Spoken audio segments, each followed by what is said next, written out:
Meeting is being live streamed. Looks like it's working. Are you live right now? No, it should. We should still have to push live on the actual YouTube page. I'm not sure though. No, it says it's live. Great. We actually are live. Yeah. I should end this one and then start a new one. Okay.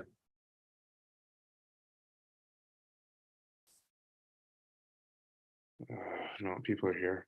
I guess we're starting early. We don't have to start. There's already people in the chat.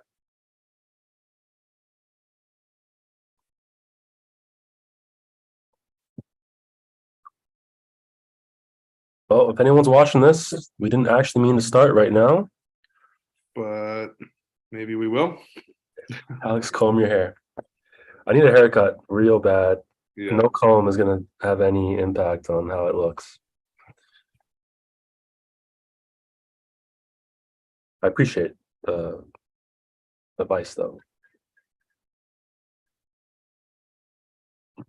All right. Well, this wasn't as smooth as we wanted, but I guess we're live. I guess we're here.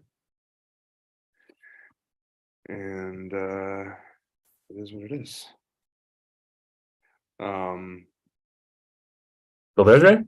What's that? I can't hear you now. You can't hear me? No. Oh, great. Oh, guys, we may have fucking pooched this. I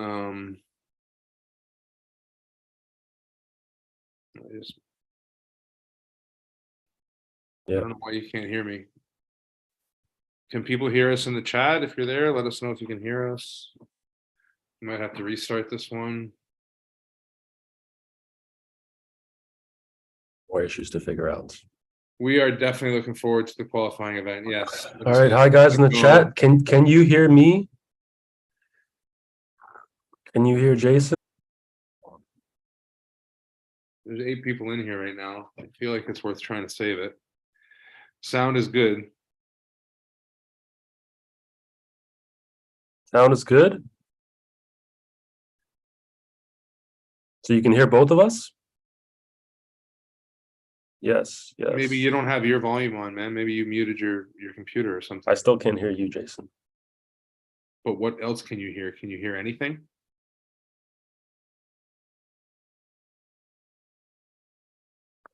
Good. All right, Jake, can you hear me? Yeah, so you can hear both of us? I can hear you fine. Okay, I can hear you now. I can hear you. Okay, what'd you do? You turn the volume back on your computer? Yeah. Yeah, obviously. All right. I guess, can you still send people links? Yes. All right, so then we'll try to get more people in here. Yes, the qualifier is going to be amazing. We're glad you guys can hear us. Thank you everybody for joining us. Sorry for the lackluster beginning, but we are here and good to go. Yes. Uncle Jon should be joining us in a little bit. And I'd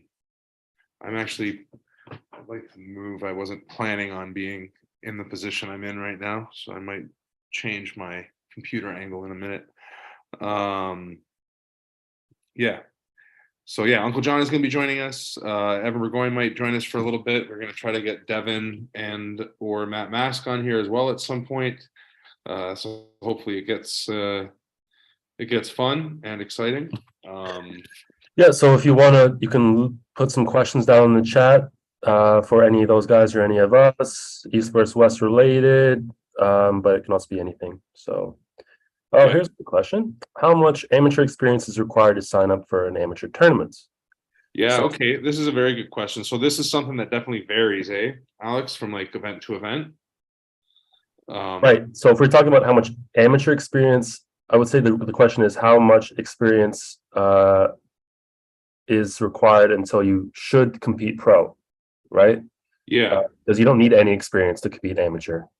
I think you should have at least pulled on a table with a team multiple times and had experience with some ready goes in practice, but we're not going to hold you accountable to that. Yeah, But I mean, at that point, you're signing a waiver, so you're taking your own risk. I can understand if somebody's never done it before and they want to try and they decide to jump into the amateur class. Considering this is a pretty large tournament with a pretty competitive pro class, I feel like the amateur class is going to sort of be relevant to that. So, like, I would compare it similar to the Ottawa Open.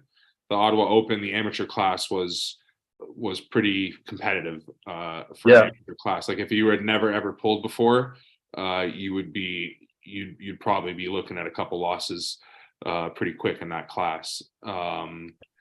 Whereas, like, the amateur tournament at Umesh's event, at the Be Strong event a little while ago, there was definitely some more like first time pullers and stuff. but even still, I think the amateur level across the board has risen Yeah, over the last few years. I'm not sure exactly why, but it could just be because of all the information that's available online. How, like, there's just more pullers now across Ontario, so more people are getting regular practices in.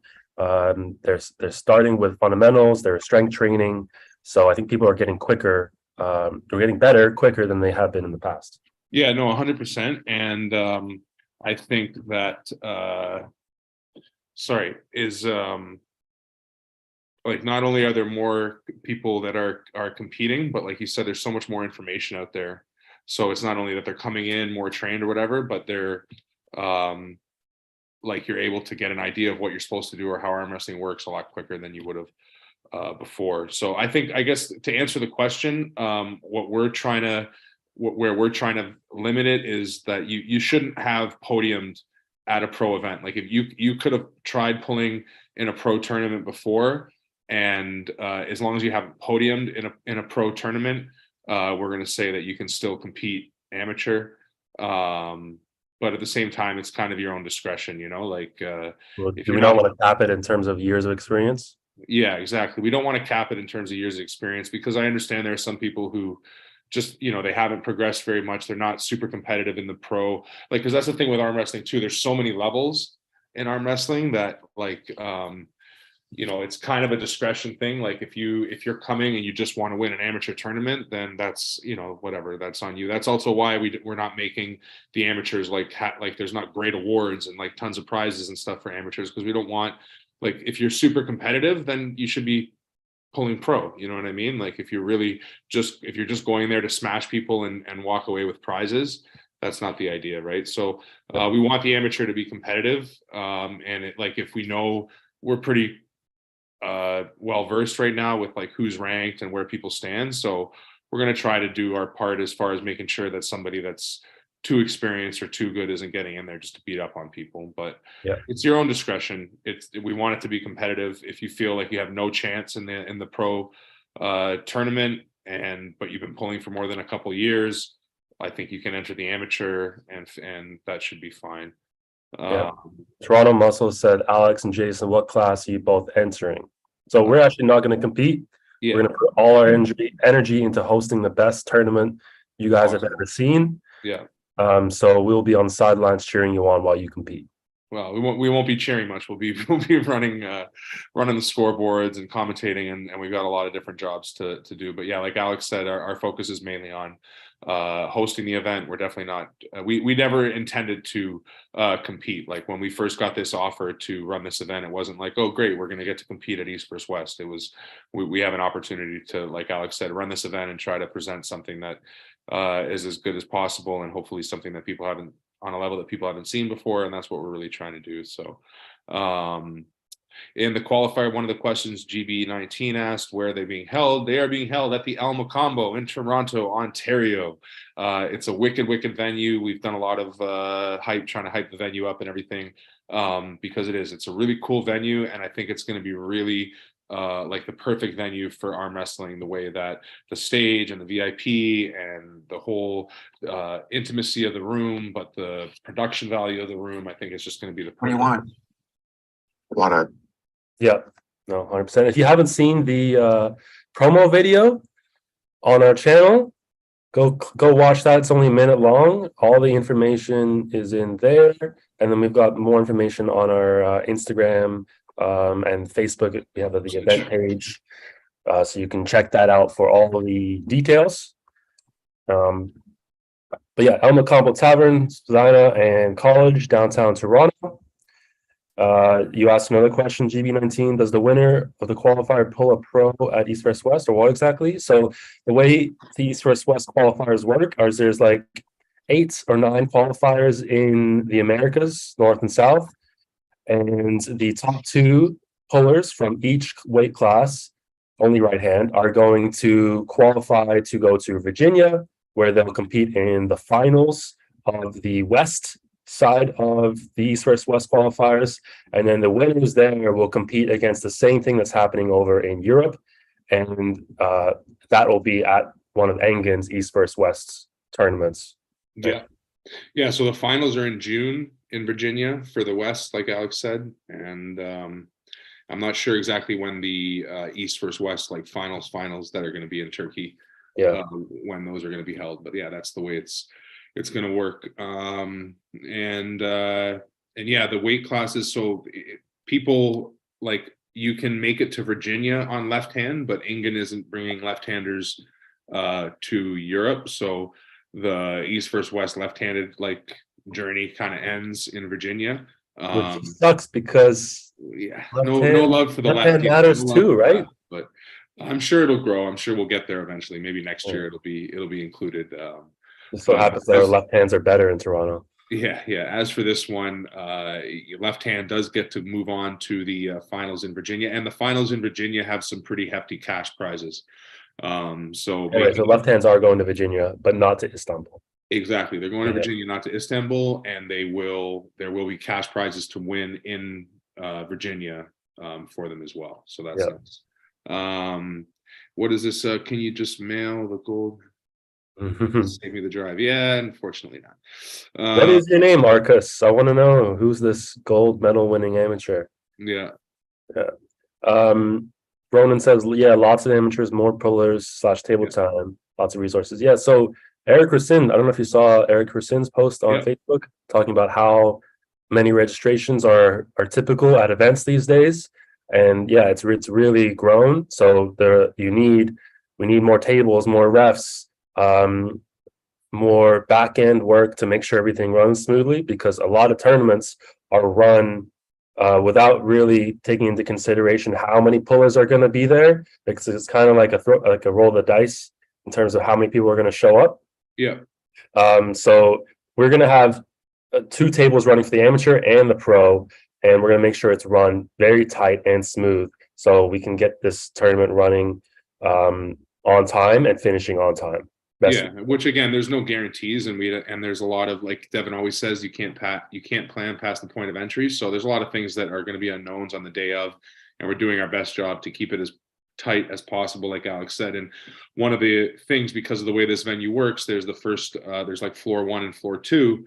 Floor 1 is where the amateurs will be, and that has so the amateurs have their own stage, they have their own 2 tables, and then the pro is going to be on floor 2 on the bigger stage with 2 tables as well.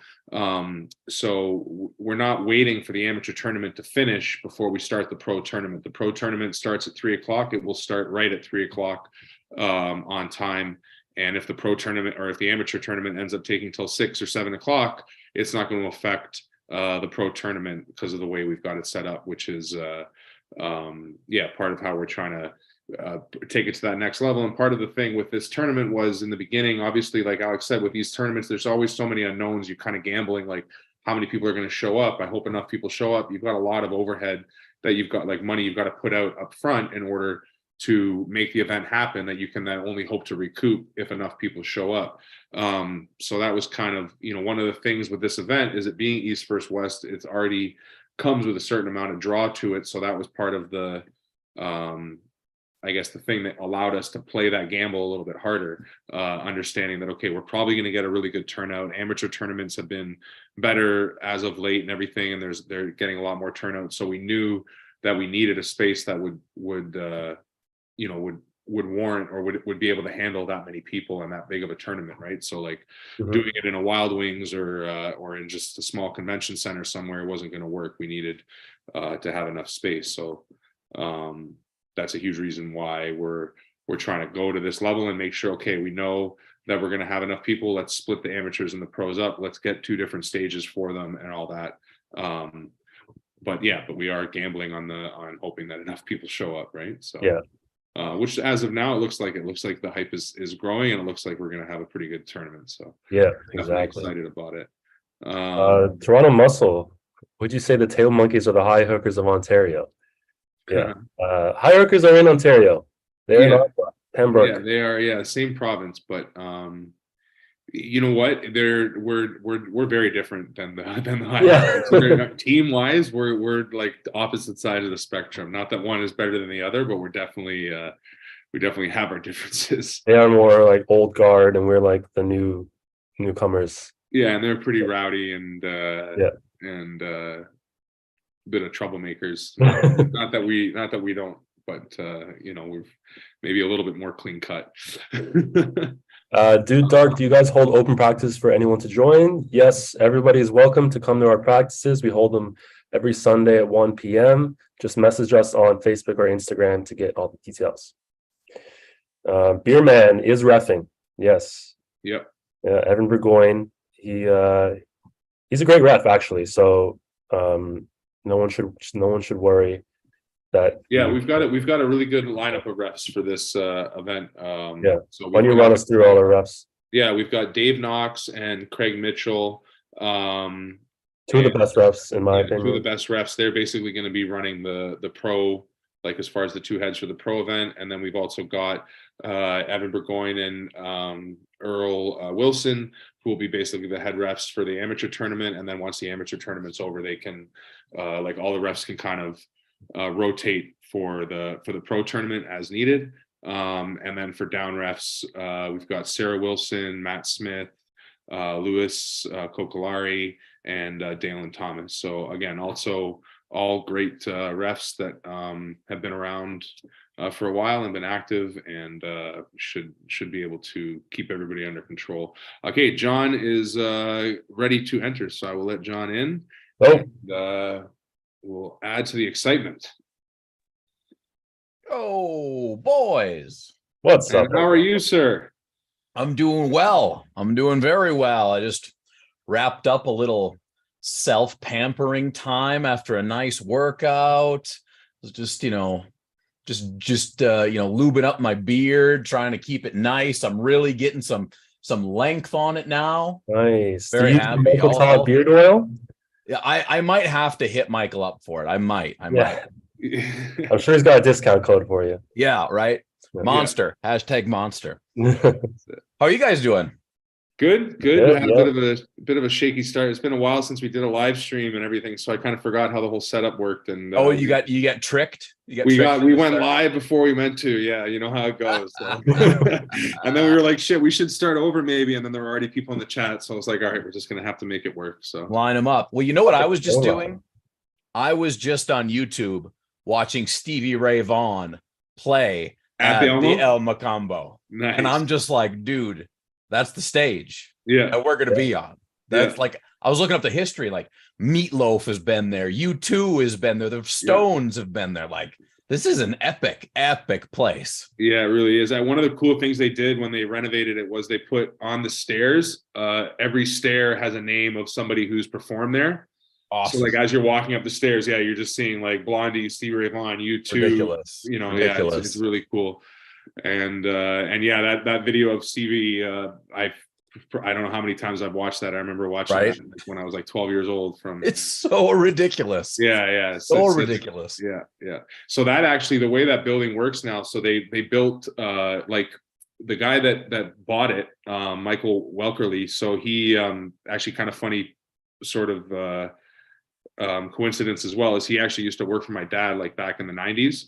Like late 80s, early 90s, and on Bay Street. Like my dad was a stockbroker, so that's how Michael Welkerly kind of got his start. And anyway, so when he went to the Elmo to buy just the sign, like the fluorescent sign outside, and then he bought the sign, he went home, and then he was like, wait, they're just going to tear that building down and make a condo. He's like, no, I can't let that happen. So he called the real estate broker, like pulled a bunch of strings, and ended up buying the building. And then because it was so old, in order to renovate it, he had to tear the whole thing down and rebuild it. Oh, like right on Spadina, like in what? between two other existing buildings. Yeah. So it's like a $37 million project when he rebuilt it.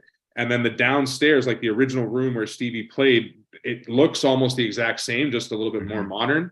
Yeah. So that's where the amateur tournament's going to be. And then the upstairs is the new stage that's like even bigger with the balcony, with the whole like super setup. So that's where the pro will be. So See, this is what I like when there's a differentiation between amateur and pro. Yep. And it's like, look, when it's pro, here's a reason to Yep. do pro, because the pros get more exposure, they get more time, they get the bigger stage. Exactly. Love it. That was one of the things that I really wanted to be able to do between the two stages, and even just the difference. Like I wanted there to be a distinct difference between like, yeah, this is cool, it's amateur, it's probably the best amateur tournament you're going to get to pull, but if you want to really like get out there, you got to make it upstairs. And then it just, it keeps that divide. I mean, that's part of, like, I'm all for supporting the amateurs and giving people an opportunity to like, somewhere to grow from. But when there's no distinction, it's like, you get people asking like, oh, I didn't get enough of a trophy for an amateur. How come we didn't get, this or that or whatever? It's like, because there's a difference.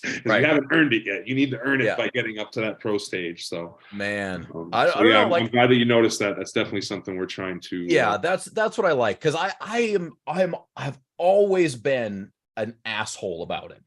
Always, because I was like 1 year in amateurs and I'm like, I'm out of here. And then I took my beatings. I took years of beatings, right, to finally come up. And so I'm always a jerk. And I'm just like, just get to pro. Who cares about amateur? But now that I've aged a little bit, I see the value in the importance of giving places for people to arm wrestle. Yeah, for sure. And that's what the gig is for me now. Just get more people to arm wrestle, and we're all going to be happier, because more people means more money, means more events, means more everything. Exactly. And that's, I mean, we were just talking about Eric. You probably saw Eric's post about, how many more pullers there are showing up and everything. And I think that's the best thing to see with the amateur, is because by the amateur class is getting so big, it just does mean that in a year, 2 years, 3 years, hopefully, maybe not all of them, like there will be some people that just kind of hang out in the amateur level, but it's going to lead to the pro classes getting a lot bigger. So you figure, once you make it to pro, it's less likely that you're going to leave, right? Because you've already done your time. You feel like you're in it. So 3 years from now, what do you say? 80% of current pros are still going to be arm wrestling, most likely, right? A high percentage will stay. Even if we only get 30% of what we have now, that's a huge increase, because we're at the Ottawa Open. It was what, 2 classes that were between 40 and 50 people in the amateurs. That's insane, right? So that's just going to get added on to what we already have. Like, I have very, very high hopes and expectations, especially in Canada, for the next several years. Yeah, for sure. Yeah, Ontario specifically seems to be booming, right? Yeah, Ottawa awesome. was insane. Awesome. Exceeded our expectations by a mile. I think. What time were you done pulling, Jay? Like me? At Ottawa, I think we finished at like midnight. Yeah, it was late. It was late. It was really late. It was really late. I was done. I was like, maybe it was even later. Maybe it was almost 1 o'clock. Like, it might have been. It was so awesome though. Like, it was all awesome, but it wrecked me hard. I was dead for a couple days after that. And because of the way it was, like, were you calling the amateur matches too? Yeah. So I started the moment the matches started all the way. So it was like, at least 12 hours of commentating, and poor Eric is like trying to do the draw sheets by himself. Oh, I know. Yeah. It actually went way better than I thought it would. Oh, it could have been if Eric didn't have control. If Eric was like, it could have been way worse. And it was not. It was not bad per se. Like, it was a fun tournament. It was awesome and everything. It just did take a lot longer than everybody was hoping. But well, I think it's historic. It's the event where we were kind of like, okay, things need to change a little bit. Yeah, things have definitely grown. Like, they've grown. This is our confirmation. Provincials was big and everything. Like, here at least, provincials was big. But it wasn't like it wasn't like so abnormal, and it was the first real tournament since COVID, so everybody expected it to be pretty big. It was Ottawa that was just like, holy cow, you know. And then honestly, Umesh's event, Be Strong, for house, I know it was great. He had Matt and Jordan there, which were obviously big draws, but the amount of people that showed up for the amateur and for the tournament in general was just super, super impressive for how small of an event it was, you know, which is right. Yeah, that was seeing that was when it really gave us, like, we were already pretty hopeful for this event, but that really gave us a lot of hope for this I event. think this is going to be mega, guys. Like, I have a lot of excitement because there's, well, a couple reasons I'm excited. One, venue out of this world. Two, when you're talking about Canadian arm wrestling, there's just something about Ontario. I don't know what it is. I love to hate it. And everybody always is on point, ready to go in this central location. Yeah. But most of all, the thing I'm most excited about, this is my first MC appearance since becoming a Canadian citizen. Oh, that is cool. Oh, wow. Yeah. So I'm going to be heavy on Canada coming into the Mocambo. I'm telling you. So if anyone didn't know, John is our MC for the evening. Yeah. He's going to be kicking it on the pro stage. Yeah. All the pro classes, all the finals. Let's just get back to some of the questions in the chat. We don't want to leave them behind. Yeah. They started to take off, and you know how slow I am at reading, so I have no idea. Jason, Dave Barry says, I have 2 briskets of beef flats in my oven. Are you a Red Seal chef? I'm not Red Seal, no, but I'll take the Pepsi challenge. Yeah. Also, he asked, are there any general admission tickets left? Yes, of course. There's unlimited general admission tickets. It's only the VIP that we have a limit on. Yeah. I believe there's still about 50 left. VIP tickets. Yep. Nice. Yeah, and the VIP is going to be pretty awesome. Obviously, it's a bit of a hefty price point, but we're really trying to make it as worth it as possible. And when you see, again, the venue and like the view from up there, especially for arm wrestling, like watching a concert, it would obviously be amazing, but like just knowing how arm wrestling is, having that like top down view, but still only being about 15, maybe 20 feet max away from the actual like arm wrestlers, but you're right over top of them, and it's going to be absolutely epic. And then having the private bar and everything up there, and the beer and steam whistle, sponsoring the event is going to be really awesome. I'm super excited. Obviously, we just said John going to be commentating, but just to seeing how well you did at the Ottawa Open, considering how it was set up there, being on this huge stage with the huge audio, it's going to like be the screen and everything, so much better. Yeah, the energy is going to be awesome. The energy is going to be nuts. It's going to be really nuts. And then the live band in between too, right? Like, because the way we're going to keep it real tight, so we're not going to take breaks in between the classes. Like, the idea is we're just going to go that. I'm making sure to have enough refs too, so that if people need to, like, everybody will be able to take a break. We'll be able to move it along. So then there's like, before everything starts, in between the regular tournament and the finals, and then after the finals, we'll have the band playing, which kind of gives like more life to the breaks. Because I find what happens at a lot of tournaments too is the break starts late, and then everything dies down, and it kind of like you have to get it up again, and then it dies down, you have to get it up again. So again, with this, hopefully we can just keep it up, and by the time we get to the finals, it's like the roof is coming off the place. It's going to be so good. So all right, so fill me in on this, because I've just heard bits and pieces. Now Matt Mask is coming to pull. Yep. I guess after he lost to Jordan, he was like kind of on the fence. And then he said he had one other thing that was possibly going to happen.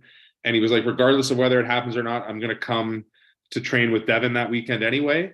But if the thing doesn't happen, he's like, I feel like I need to start climbing up and proving something anyway. And this looks like he was there. Obviously, you saw him in the promo video. He was there when we filmed the promo video. So we saw it and he was like, this is going to be awesome. I want to be, I want to be a part of it. But he's coming in as a regular competitor. It's not like we're like, sponsored him or paid his way. Right. He bought a ticket. Coming in to prove it. He's coming in to prove it. Yeah. And he's coming with a bunch of people from out there as well. They got a team. Sean Crother, I think, a guy that beat me. He's strong, dude. He did really well. And then he just beat Dustin Houghton not long ago either. So he's legit left-handed. Nice. Puller. He's coming in. So Matt Mass is going to be there, and he's coming to pull. Devin is going to be there just to be there. And then John Terrian is going to be there, Ooh, right? 200-pound class, the Savage, and then BLM is going to be there. I'm assuming in the 240 class. Yeah, he was messaging me about weigh-ins the day before, making sure that he can make weight easy and everything. So yeah, he's going to be pulling 240. I've heard lots of other people. I know Yannick will be there. I know Nicolo.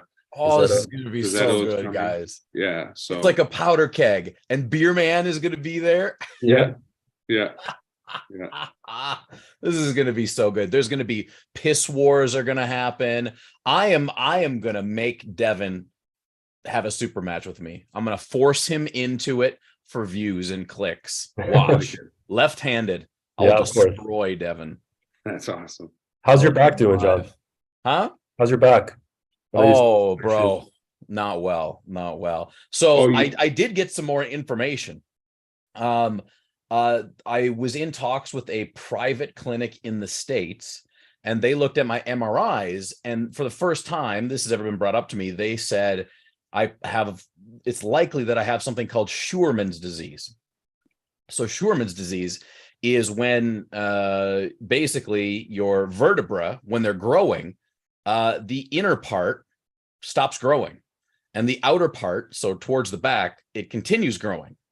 So now I have this kind of permanent hunch, and there's nothing I can do about it because it's actually bone on bone, right? Oh, shit. So all the stuff I've been doing to alleviate the problem for the last 10 years has been completely worthless, because everybody was telling me I had, some kind of weakness in my back muscles or something like that. And it hasn't been that at all. Oh, so shit.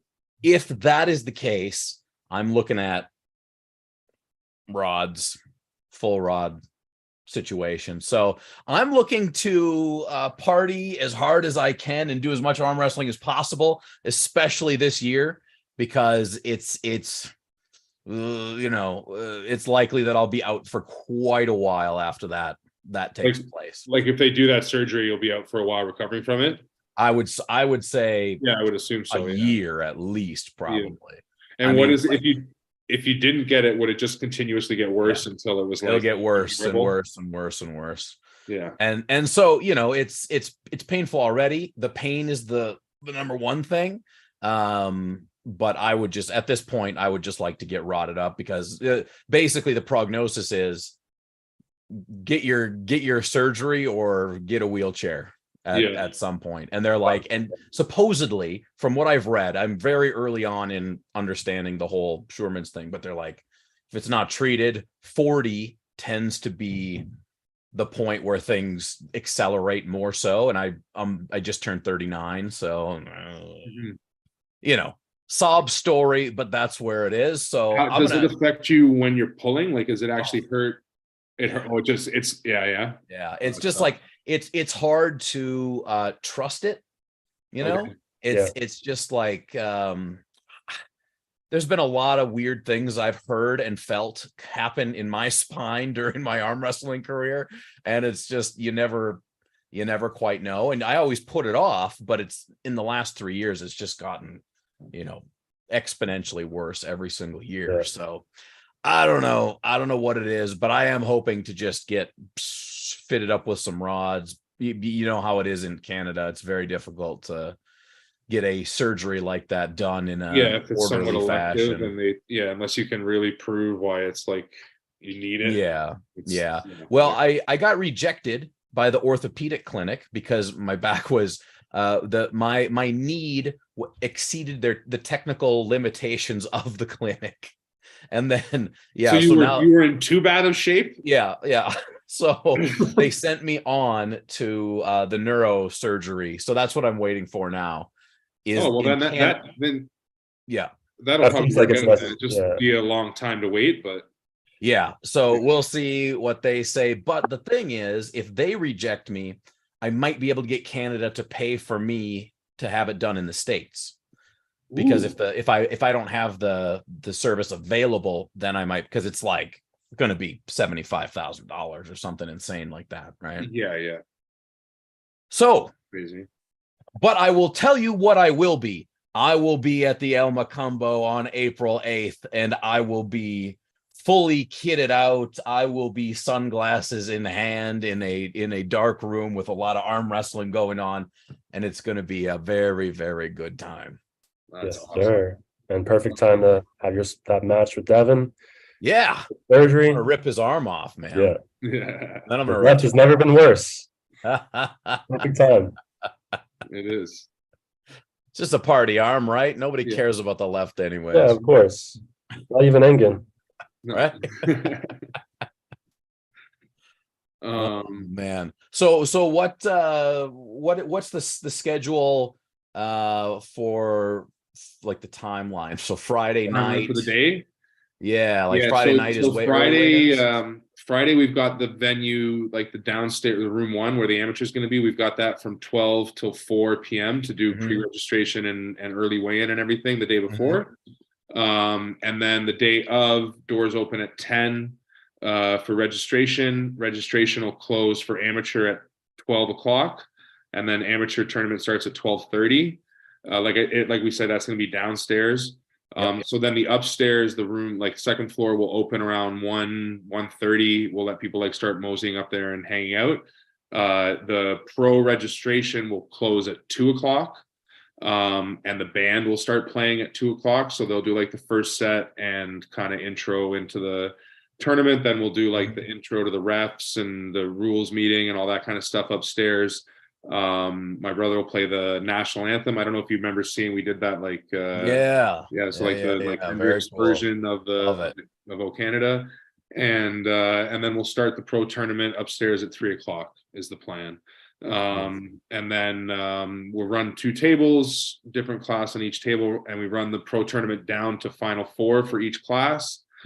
Then one more, like then break and one more set from the band, and then the final 4 will be done like a round robin, like a 4-man round robin. Yeah, we'll take both right and left finals for the end.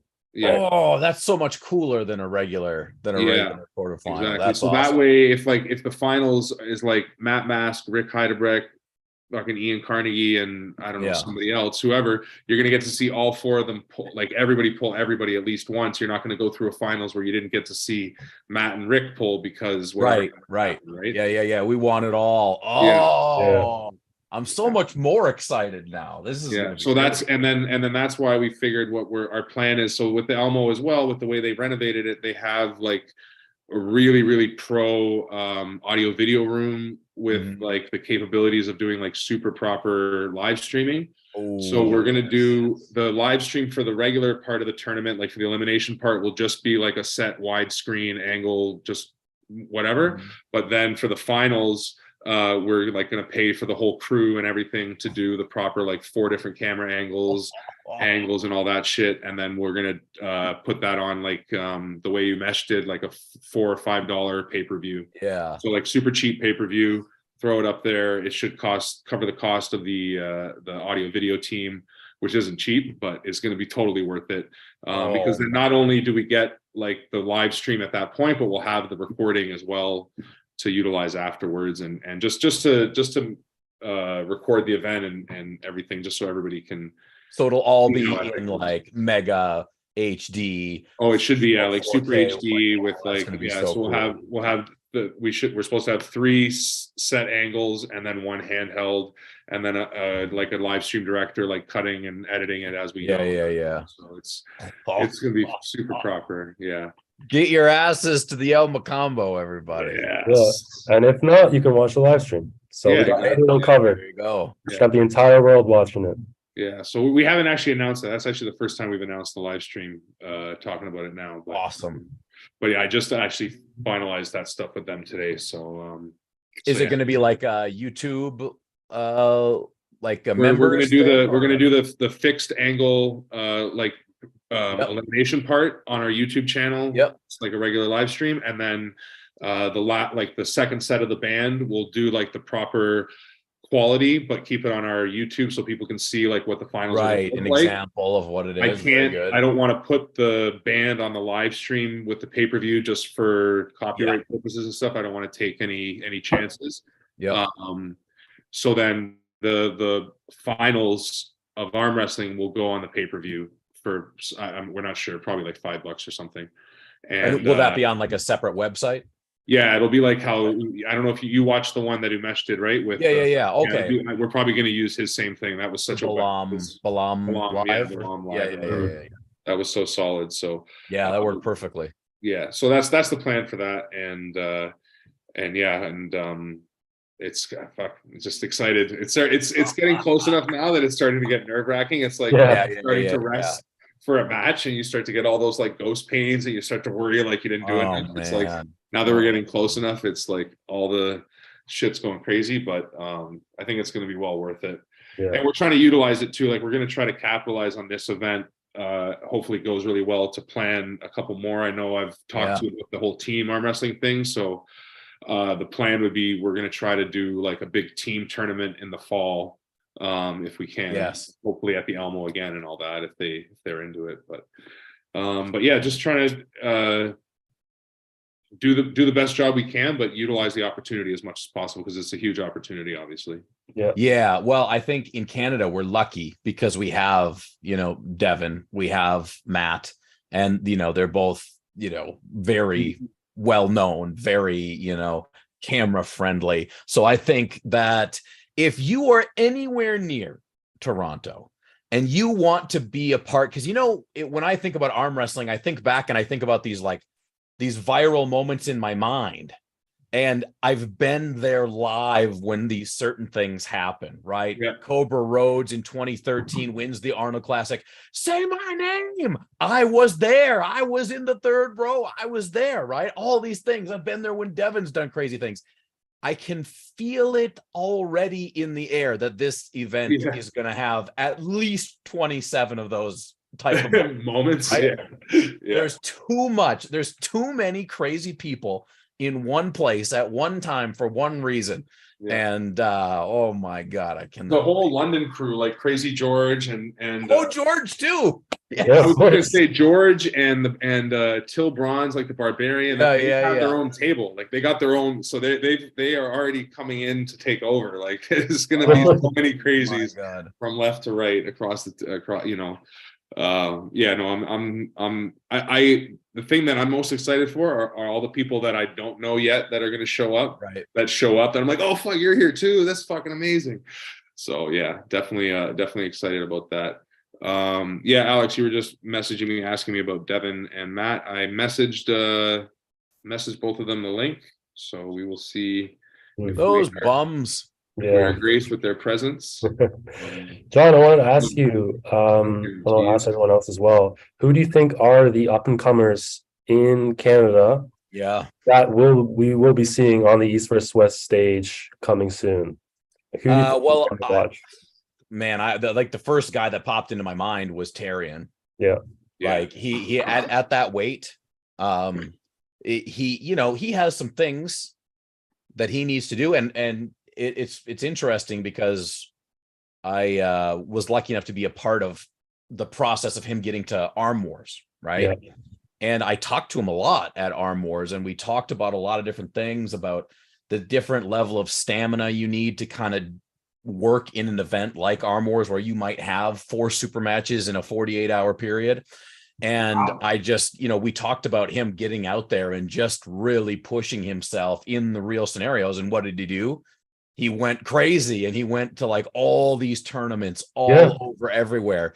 And that guy, I guarantee you, from last year at this time to now, is really, really, really pushing up. He seems to be always competing, right? And he's got a match coming up against Mindaugas Tarasitis. Like that's huge. That's a monster match. Yeah.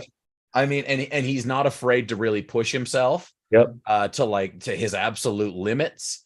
And man, I gotta say that he's a great pick for any promotion. He can. And now that I've got to meet him and know him, there is a lot of character to him as well. That is very, very funny and very it's very fan friendly. I think John Tarian will pick up fans like this rolling once he, gets a little bit more popularity. Because he's hilarious.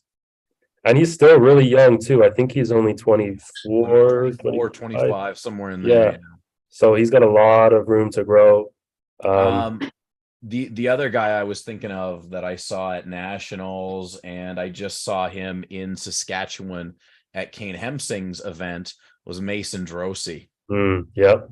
That Yeah, kid. even younger. I think he's 18. 19, I think. Yeah. Okay. Yeah, like he won junior worlds. It's a world champion. Yeah. Right. And he was murdering people, dude. Yeah, he didn't feel anybody. I was shocked at how powerful that kid was. Yeah. He's very really, unassuming, really right? impressive. But crazy inside power and lightning quick.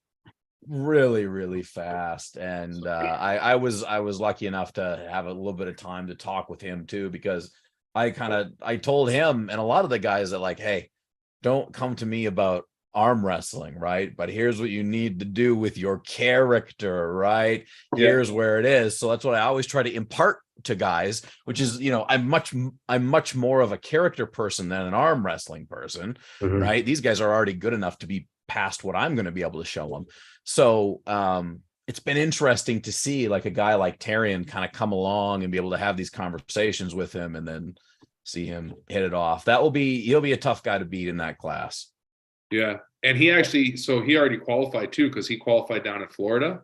Oh, right. Against Artem. So the way that we're doing it, and this isn't just us, this is like Ingen and Paul and everybody decided that you can compete in as many qualifiers as you want. If you've already qualified, it'll just defer to the next person. So if John comes to our tournament, wins the tournament, then he doesn't qualify again. Second and third will qualify. So it doesn't take the opportunity away from anybody, but it gives us the chance to, again, see more matches where it would have been kind of upsetting for us. It was great to see Artem and John pull, and that was a great match, and hopefully we can see it again sometime. And maybe Artem can come up here, right, and compete on April 8th. But yeah, it gives us the opportunity to see even more matches. So just the whole thing that Ingen's doing, I think it's part of, like, yes, it was a big opportunity and Elmo and everything, but part of the reason why we're doing it all that way is just to sort of live up to what I believe is Ingen's vision of East versus West, which I just remember, it was the third or fourth. It was one of the early ones where he was just like, we're arm wrestlers deserve the best of everything. And we should have it just the same as everybody else. And we're arm wrestlers and we deserve the best. And yeah, I certainly agree with them on that. And that's all. That's what I feel like we're just trying to embody with this, is like, this is what arm wrestling could get to, this is where this is how it could be, and well, that's as an MC, as a guy on the microphone, that's my entire philosophy, is that my job is to, what I would call, put over every single arm wrestler. I'm there to, give you an opportunity to have a magical moment, right? So that's what it is for me, because I want to give all the new guys, the amateurs, that feeling that I got when I had my first big match and somebody was announcing and they're like, oh, I can't believe it, right? It's an awesome feeling. That's one of the things that always keeps me coming back to arm wrestling. And so that's, what I can give, is hopefully I can give a few of those moments. 100% for everybody pulling. That's actually funny you mentioned that. I totally remember that early on. Like, one of my first big wins was against Joe Gould at a tournament here, left-handed, and Devin was calling the match. Right. And like that, like, the win was great, but having Devin be like, oh, it's in the hook, oh, it's not moving too far, oh, here comes that shoulder, like, having him call the match was just like the coolest thing about it. And I know early on, like, for Alex, having Aussie Arm Wrestler did a little skit of one of your matches and gave you AK-47, right? Yeah, gave him my nickname. Stuck, like, right from there. It was like, that was such a huge part of, like, oh, this is cool, like, so definitely that's definitely part of what makes arm wrestling so cool, or what we're trying to deliver with this event. is exactly that, like bringing it to that level. So people were like when we were shooting the promo video, my whole premise to them, I was like, look, the only thing we want to get across is how cool it's going to be able to arm wrestle on this stage, to like be on this stage with the lights and the crowd and have that feeling of like, holy shit, like I'm here to do this right now, you know? And that's, we're just trying to nailed it. Nail that and that's our goal for the day, is to nail that as much as possible, which is a huge part of why having you MC is like such a must, right? Because I'm wound up now, man. It's part of what's going to bring all the levels up, you know? Yeah, dude, it's going to be good. It's going to be good. I was coincidentally like with this. Okay, so this morning I was very grumpy earlier today, because even if I'm not arm wrestling, if I'm going up to a tournament, I'm doing MCing. Like, 3 weeks now, I'm going to start to tighten everything up. I'm going to get in the gym a little more. I want to look good. I want to feel good, because it's going to be a 12-hour day, probably one way or the other. So I got to be fit and ready to go. But I was not looking forward to it. I was like, God damn it. Now I got to like not have snacks, and I got to do this and I got to do that. But now I'm ready. Now I am motivated. Now I'm going to be bringing the game face 100%. Just ready to go. Yeah, character's ready. So we have one comment. Miguel LeBlanc, one of our teammates says Alex Kashadze is the best junior competing at East versus West. Dude, I love watching that kid pull. He's like a maniac. Yeah, he's out of nowhere too. Like, well. What's that? Would you say, Alex? Sorry. But he's a true savage as well. The way he pulls. Yeah, and it comes out of nowhere. Like, yeah. And he's everything. He's not that kind of person. Like, he doesn't seem like that, and then it just comes out of nowhere. Like, one that sticks out to me was when he beat Brad Wade. And the second time. So the first time he beat him, and Brad was like, oh, okay, I know what to do. And then the second match, Brad took his hand, and he lost his hand, and then he came in and pressed, and he never presses, like ever. And it was like Hermes and Levon kind of thing. Yeah. So he actually like got through. Wow. As soon as he came in and pressed on it, and then the way he actually pressed was so instinctual. It was like Miguel, the guy actually that made that comment, he's a very natural presser. And him and Alex arm wrestle all the time. And it was like all of a sudden Alex just embodied Miguel like on the other arm. And he just like, it was so perfect, but it was just such a moment where the savage, that he has in him, where it just came out, which is, you can't teach that, which is a beautiful thing to witness. It is. It is. And he's not even 18 yet either. He's just going to turn 18 in April. So people go their whole career without figuring it out. Yeah, he beat Mason Josie, left hand. So he won left and lost right, or won right and lost left? Oh, they were back and forth, one for one.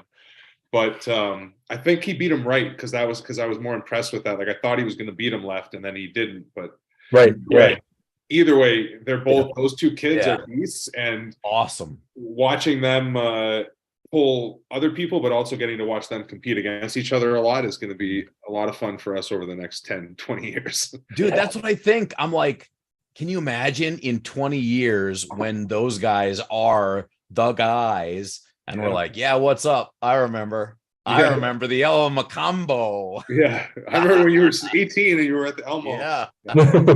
Yeah.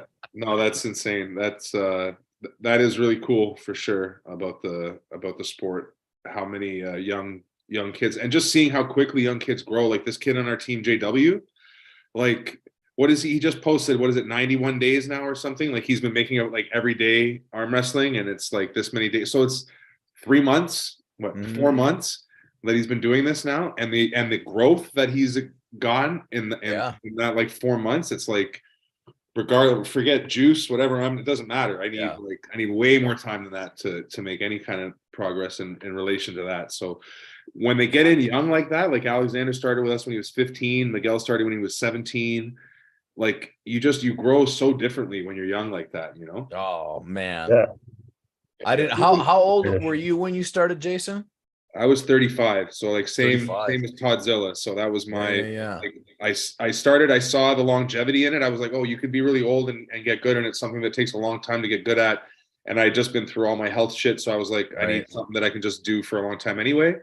And then I saw, like, not long after that, I saw Toddzilla and his whole story of 35 and West Side and everything. And I was like, okay, that's it. We can do this. That's the one. Nice. Now it's, I don't know if there's what the end goal as far as competing goes, but as I've gotten further into it, which is also a part of this whole Elmo thing, the idea of being a promoter and like pushing the sport and everything, 100%. That's, like I said to Devin when I showed him the Elmo, and he was like, he came up to the VIP and then he was like, holy fuck, Jay, this is gonna be insane. Yeah. Like, Devin, I want to be good at this, but I want to be fucking great at this. You know what I mean?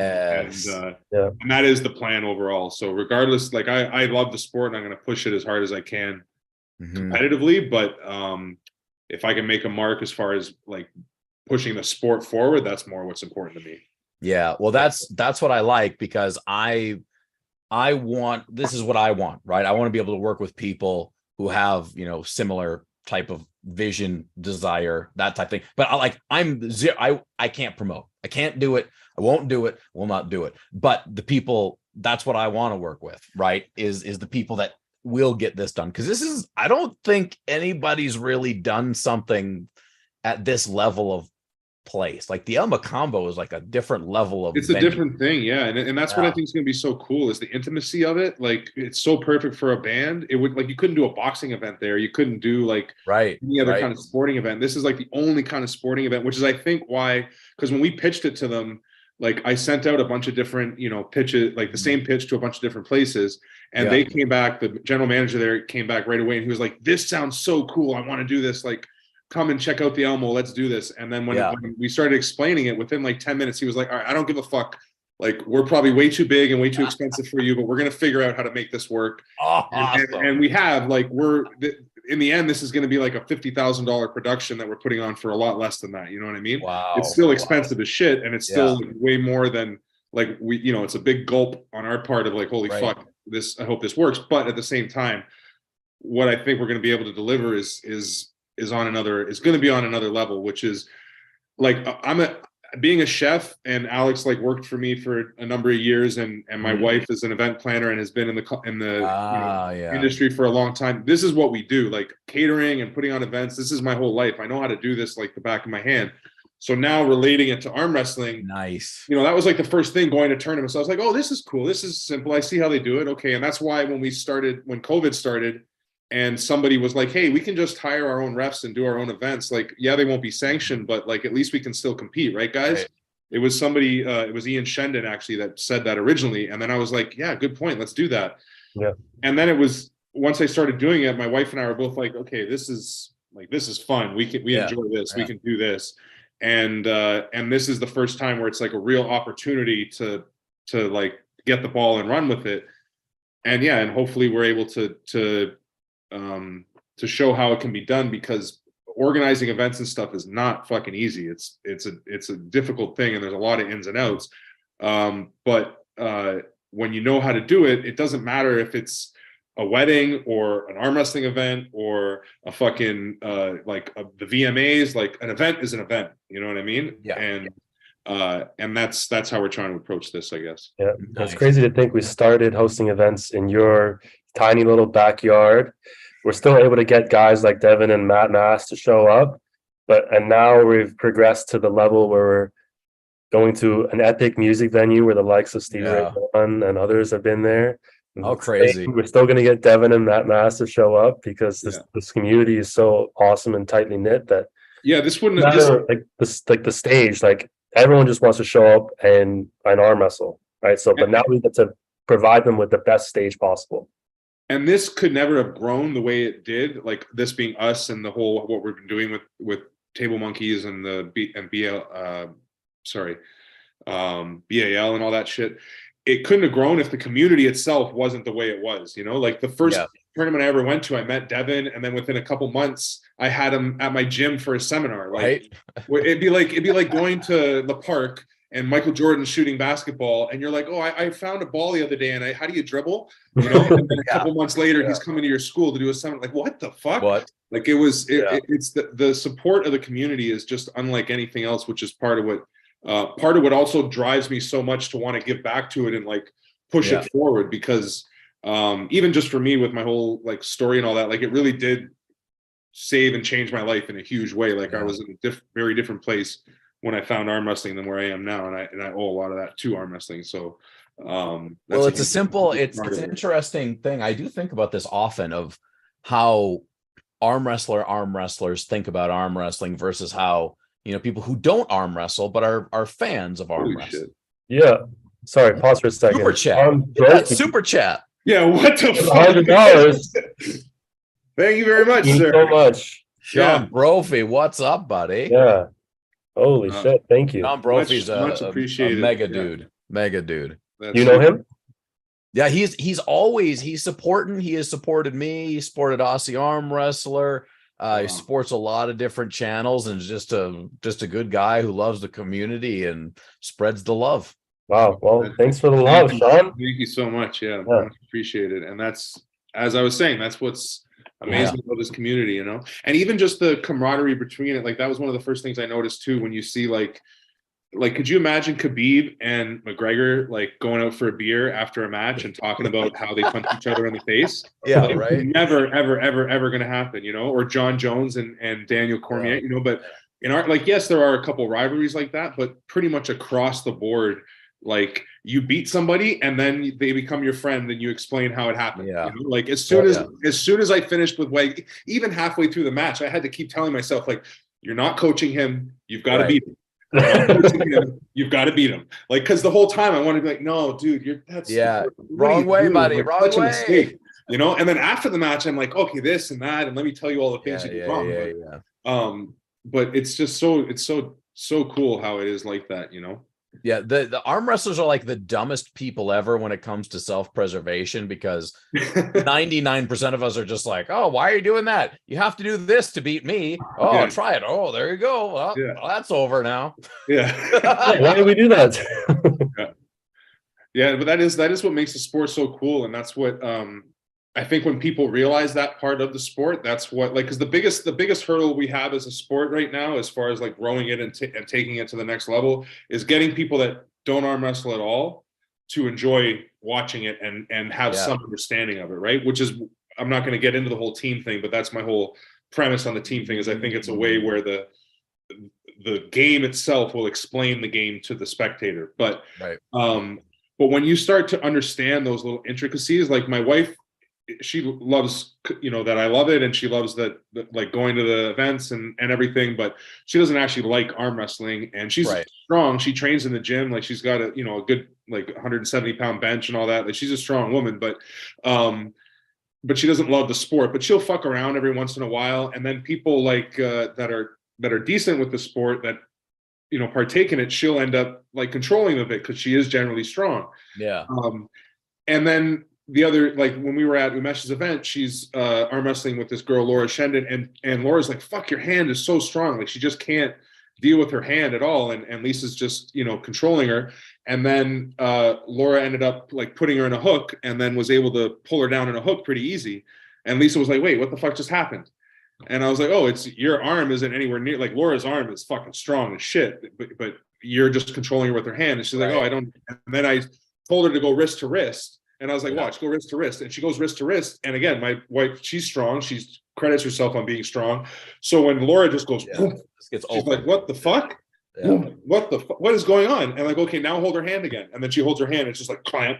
Yeah. And she's like, oh, okay, now I want to understand what the hell is happening. And once you can explain those little intricacies to people in the sport, then I think it takes its next level, And that's where I think we're at with the sport now, where it's becoming popular enough that enough people that don't understand it are starting to watch it. And the two things are seeing like three people, this guy beats this guy, and then this guy beats this guy, but then this guy beats this guy or whatever. Like the triangle doesn't work, where it's like, wait, why can you beat this guy who can beat that guy, but then you can't make beat any sense. That guy? Like it doesn't. Yeah, exactly. So that thing, when people notice that inside of a tournament or a practice or whatever, confuses people. And then the David and Goliath thing, those are the two things that really stick out to non-arm wrestlers, where they're like, I don't understand this. This makes the sport so cool. So again, the more we can exploit that and the more we can make connections, I love it. The more it's going to grow. Well, if the more exciting we can make things, I think knowledge is able to make things more exciting, and I think we need to do a shotgun effect with all the things that we give potential new arm wrestling enthusiasts, right? So you have to give them the knowledge, you have to give them the structured stuff. But my job is to give them a little bit of character, a little bit of drama, a little bit of razzle dazzle. Right? I think we got to do it all. You need that triangle. You can't have like Arm Wars was a little too much razzle dazzle and not enough organization. Sure. Right. And then maybe like WAF is way too much organization and zero razzle dazzle. Yeah. Like there needs to be a balance point. What WAL was getting pretty good. Like it was in actually a pretty good place. It does suck. Yeah, well, I mean, for me, the one that wins is the one that the most people watch, right? So my only interest right now is what is that one and how quickly can I get on board? Yeah, and right now it's East versus West and King of the Table, right? Those are the two. Yeah, I mean those are the big money. That's where the big money is. But I wonder if we have yet to really figure out how to dish it out to people. Like I think that's the case. I think that is the dilemma. Yeah. I don't think that, overall to reach the outer world, I don't think pay-per-views are going to help us. I think that's for, making money for the next thing, whatever it is. I think it's more people like Devon. I think it's more Eastern Europeans learning how to speak English. Like how much more fun was Levon and Hermes when we actually got to see them, talking to each other, speaking to each other in English. I mean, this is obviously for the English speaking world, but that's a huge majority of the people who pay to see arm wrestling. Yeah. So, yeah, I can't remember exactly where I'm going with all of that. No, I think it's taking that next step, right? And I think that I always compare it to UFC and the Ultimate Fighter show, like that was the perfect example of now getting a way to introduce all these new characters to people without having to go through fight after fight after fight after fight, learning who these people are and getting a little bit of them and then a little bit of them.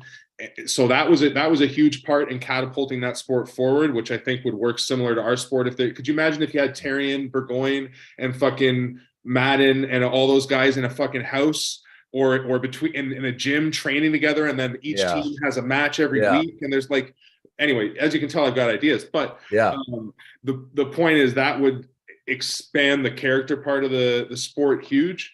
And then I just lost as I was thinking about that, where the other part was I was going.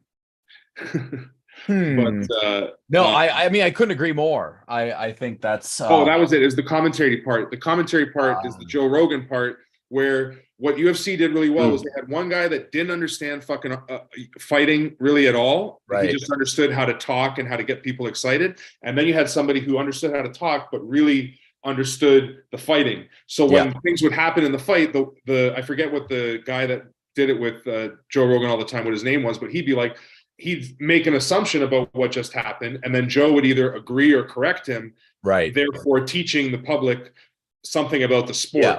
What we have a little bit of a problem with the sport right now is whenever we have commentators, especially two people talking, they both really understand the sport, right? So they speak about it on that level, as opposed to one of them not getting it at all, and then the other one kind of having to explain the simple dumb shit that all us arm wrestlers do understand. But that's what will make it take that next level. Like if you were to do a commentating again, just with somebody who doesn't understand it, I don't know who it could be, anybody. That is what's going to take it to that next level. You know what I mean? Well, it's kind of like what they did with the WAL when they had Neil and the other guy. I forget. That's exactly right.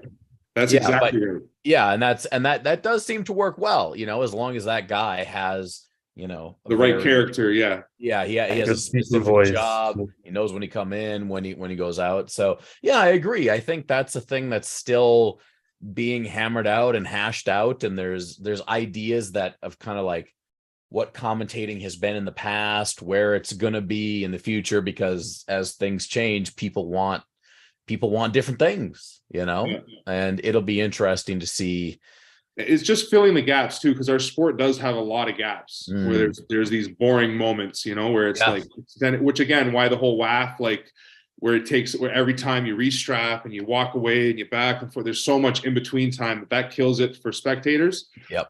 So that was one thing that WoW was good about, but at the same time, you don't want to go so far where you lose the purity of the sport a little bit and it just becomes something that it's just like circus time. Yeah, exactly, right? Or WWE, right? Like, not that I have anything against WWE, but we don't want it to be scripted fighting.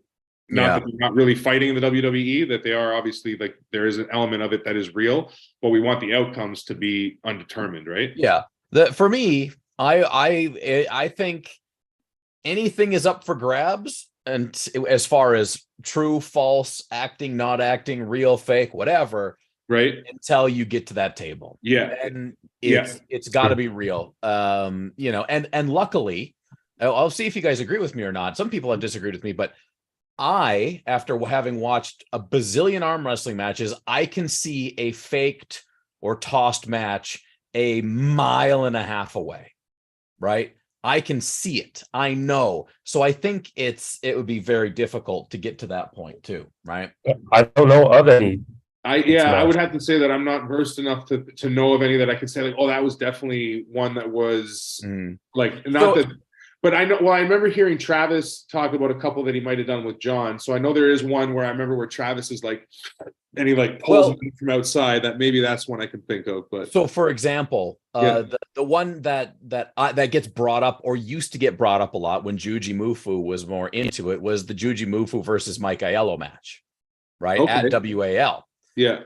And I forget the outcome. I think it was 3-1, and Mike won, but Mike gave him a match. And so with people who were not familiar with the sport, they thought that Juji, well, I mean, he won a match. Did you see him win that match? And to me, I was like, bro, we got to talk about your acting, Mike. Yeah. That did not look like a real match, my man. So it's like, if we ever get to a point where people are trying to fake matches or put on performances, I think that it's going to be glaringly obvious, because arm wrestlers by and large are not good actors. No, that would, It's not, just because we know the arm wrestlers' history a little bit.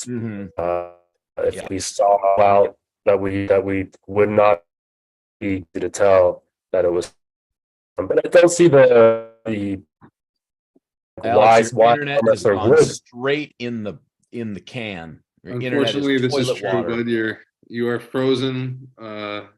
Your mom just picked up the receiver on the phone. Your dial-up got disconnected. Oh God! Oh, yeah. There you are. Oh, and Evan would like to join. Evan's going to join us. Let me let Evan in. Oh, baby, we all got. I'm going to leave and come back. We got to give Evan a lot of shit, because boy, does he suck at sports like arm wrestling.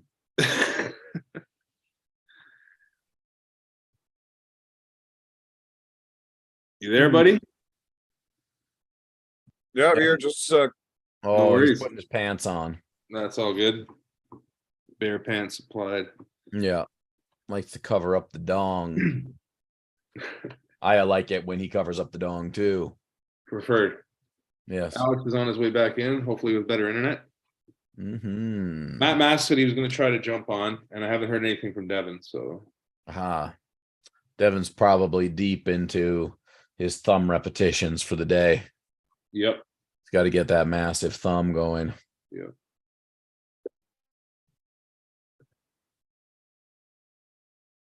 RHCP says Burgoyne needs to be the face of arm wrestling. Classy, highly professionally trained athlete, carries himself with grace and humility. Arm wrestling should ride Burgoyne's coattails. Definitely no sarcasm at all. That's perfect. I like that a lot. Can you guys hear me? Yes. Okay. Perfect. Where is that? I thought he was in the chat. He's here, but I don't know that. There he is. There he is. Videos and stuff figured out. The beard is growing back nicely, my friend. Yeah. a little gray. It's coming in a little gray here, but yeah, right here. Oh, we're 39 now. What's that? We're 39 now. That happens. Oh yeah, I keep forgetting about that. Yeah. Holy shit. Why did I go and get old? That was dumb. Yeah, really, really disappointed in you. Yeah. Especially if you're going to be the Horrible face of decision. arm Horrible wrestling. decision. You're not alone, John. Well, I Yeah. have a great face for arm wrestling. I have a face for radio. You should be the ass of arm wrestling, if anything. I think I already am. Yeah. Well, you're doing well. You're doing a good job. Evan, you just had a couple matches down in the States against Seriously, if that's why you guys brought me on, I'm leaving. Hey, he did win against the 175-pound champ. that is true. Yeah. Yeah.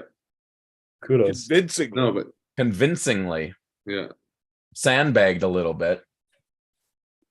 But I had Evan's fun. I one of the enjoyed it. reps for the East vs West qualifier. Yeah, you were reffing and you said because you didn't really want to compete because you didn't want to have to go down to Virginia. But now that you got into the States, have you It's- reconsidered that or? It's not about going to Virginia. I just don't want to go there and win. And then I got And then have to go to Turkey. That was the and win. Yeah. And then not go to Turkey. Why would I do that? yeah. And that's just how my luck could go. I'd finally win when I don't want to. Okay, that makes sense. And you're against going to Turkey. I'm against going and dying. Yeah. 'Cause I thought you were going to go when you were going to face Schoolboy. Yeah, that was before England wanted to murder me. Why didn't is it? know that. What's the deal there? Well, basically, it all breaks down. Uncle John's an asshole. I can see why he left as soon as we started talking about this. Yeah, Uncle John totally fucks me over on that one. I would love to hear the story. You don't need Yeah. to share it now if Should we wait for John? I Yeah. mean, everybody's heard the story already, but well, apparently I missed it. well, everybody has a point. Evan. You're a liar. What story? How am I a liar, John? What story is it? Why England wants to murder me? That That is completely kind of fucked me my over. fault a little bit. That kind of is my fault. I Yeah. mean, only not Amazing. all of it. Not all of it. Maybe most of it, but certainly not all of it. Right. And once it happened, you made it so much worse. Maybe a little. I'm sure you added gas to the fire, Evan. I'm not much of a shit stirrer, but on Yeah, this occasion, yeah. I may have had something to do with it, increasing the severity, I suppose. So basically, Uncle John and I did a show on my channel, and the thumbnail for it just had England's face with a little clown nose on it.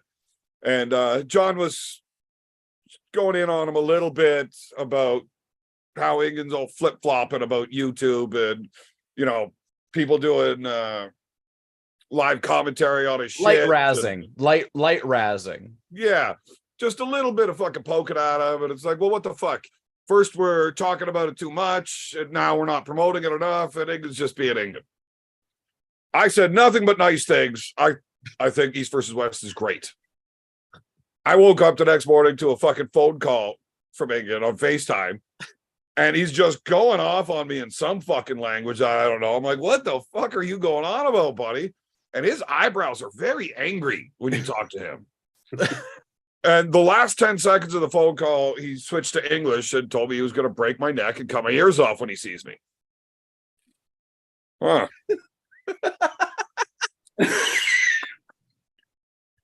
Okay. There's two ways to deal with that. I can go on the internet and say, hey, guys, I really want to apologize to England. He said very mean things to me, and I feel that I should apologize to him. Or I could get on the internet and say, fuck you. Which one do you think I did? The latter. Yeah, I know that's you definitely want. what I did. Yeah. Did that a few times. Very aggressively. So, I mean, he threatened to kill me because of John, and now he really wants to kill me because of me. All right, now I understand. So it has I'm nothing not to do going with to Turkey. Virginia. I feel like the biggest fuck you could give would be to win Virginia and then have him not Have him have to pay for you to go to Turkey. Oh yeah. Oh, he would But gladly England pay knows- for me to go so he could fucking murder me in an alley in Turkey. That's true, actually. Yeah. Engen knows guys in government. You ain't getting into Turkey. You're already on the list. I'm pretty sure he wants me there. Yeah. I'm on a list, but not the one I want to be. You're still good for pay-per-view though. Yeah, no, that sells real good over in Turkey. Fucking public executions. Yeah.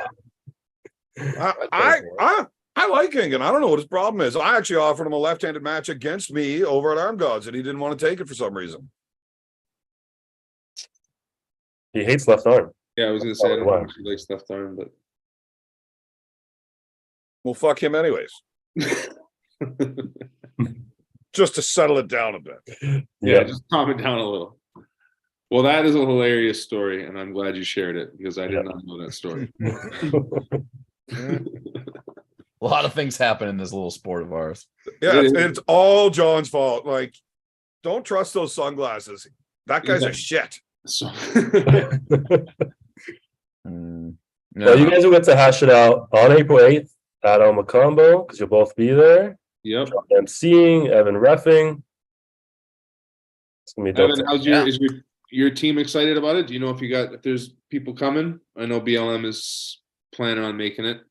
Yeah, and he's looking for blood. That guy, man. Yeah. He's fucking ridiculous. It's like arm wrestling a fire hydrant. That's what you say every time he's ever been about to arm wrestle everyone anywhere. All Right. the time, every Man, time. and I'm not fucking lying about it. That's also Just what for you say some every reason- time. For some reason, at practice, he's like stronger than he is on event day. Yeah, well, the question is, who's going to show up? Is it going to be BLM versus Yannick? Because that BLM might not do as well. Is it going to be BLM versus Chance Shaw? Then that BLM, I mean, he'll mess with a lot of people, but he's not going to mess with the big people. So who's coming? What BLM is showing up here? I'd like to think it's the best one we've ever seen, but you never know until game day with that kid. Or maybe it's just that because he's young and healthy, in that 2-week rest period where we're off the table, Yeah. the rest of us just gain a lot more back in that rest recovery that he doesn't. He's just always there because he's young. I don't know. Young. But yeah, I would expect to make as strong as BLM ever. Well, wait. He said he's going to make 240. Like he was asking me about the 240. weigh to make sure that he can weigh in the day before. There is a 242? Yeah, It's 240 on the dot. 240. Yeah, the weight classes that Ingen gave us were 170, 200, 240, super. That doesn't even make sense. That doesn't even go with the kilo classes that he uses. Yeah, I know. I was a little confused about it, but that's how it is. That's how. I guess that's just to make it easier for the American side of things. probably yeah. Yeah. And then some people are running the 154 and the 220, but I didn't really understand what the point, because they again, they can go to Virginia, but they can't go to Turkey. So it was kind of like you were saying, like, why would I do that and send people there so we just kept it the exact same as what the finals are in Turkey, because we felt that was going to be the best route. So yeah. Yeah. Apart from BLM, any other high hookers coming? Oh, no one any good. What about B? Is B coming? I have no idea. I don't know how many of the Ottawa guys are planning on going, but I'm thinking you're going to have a pretty good turnout there. Like, how many tables is this running on? So there's 2 tables, there's 2 separate stages. So there's one room and one stage for the amateurs and one room and one stage for the pros. So the amateurs can't bleed into the pros' time. And then there's 2 tables for both, 2 tables for amateur, 2 tables for pro. So you got 8 refs going all day. Yeah, but there's the overlap isn't for the entire day. Like the amateurs start at 12:30 and the pros start at 3. Okay. And then we run down to the final 4 for each class, and then the finals we do a 4-man round robin.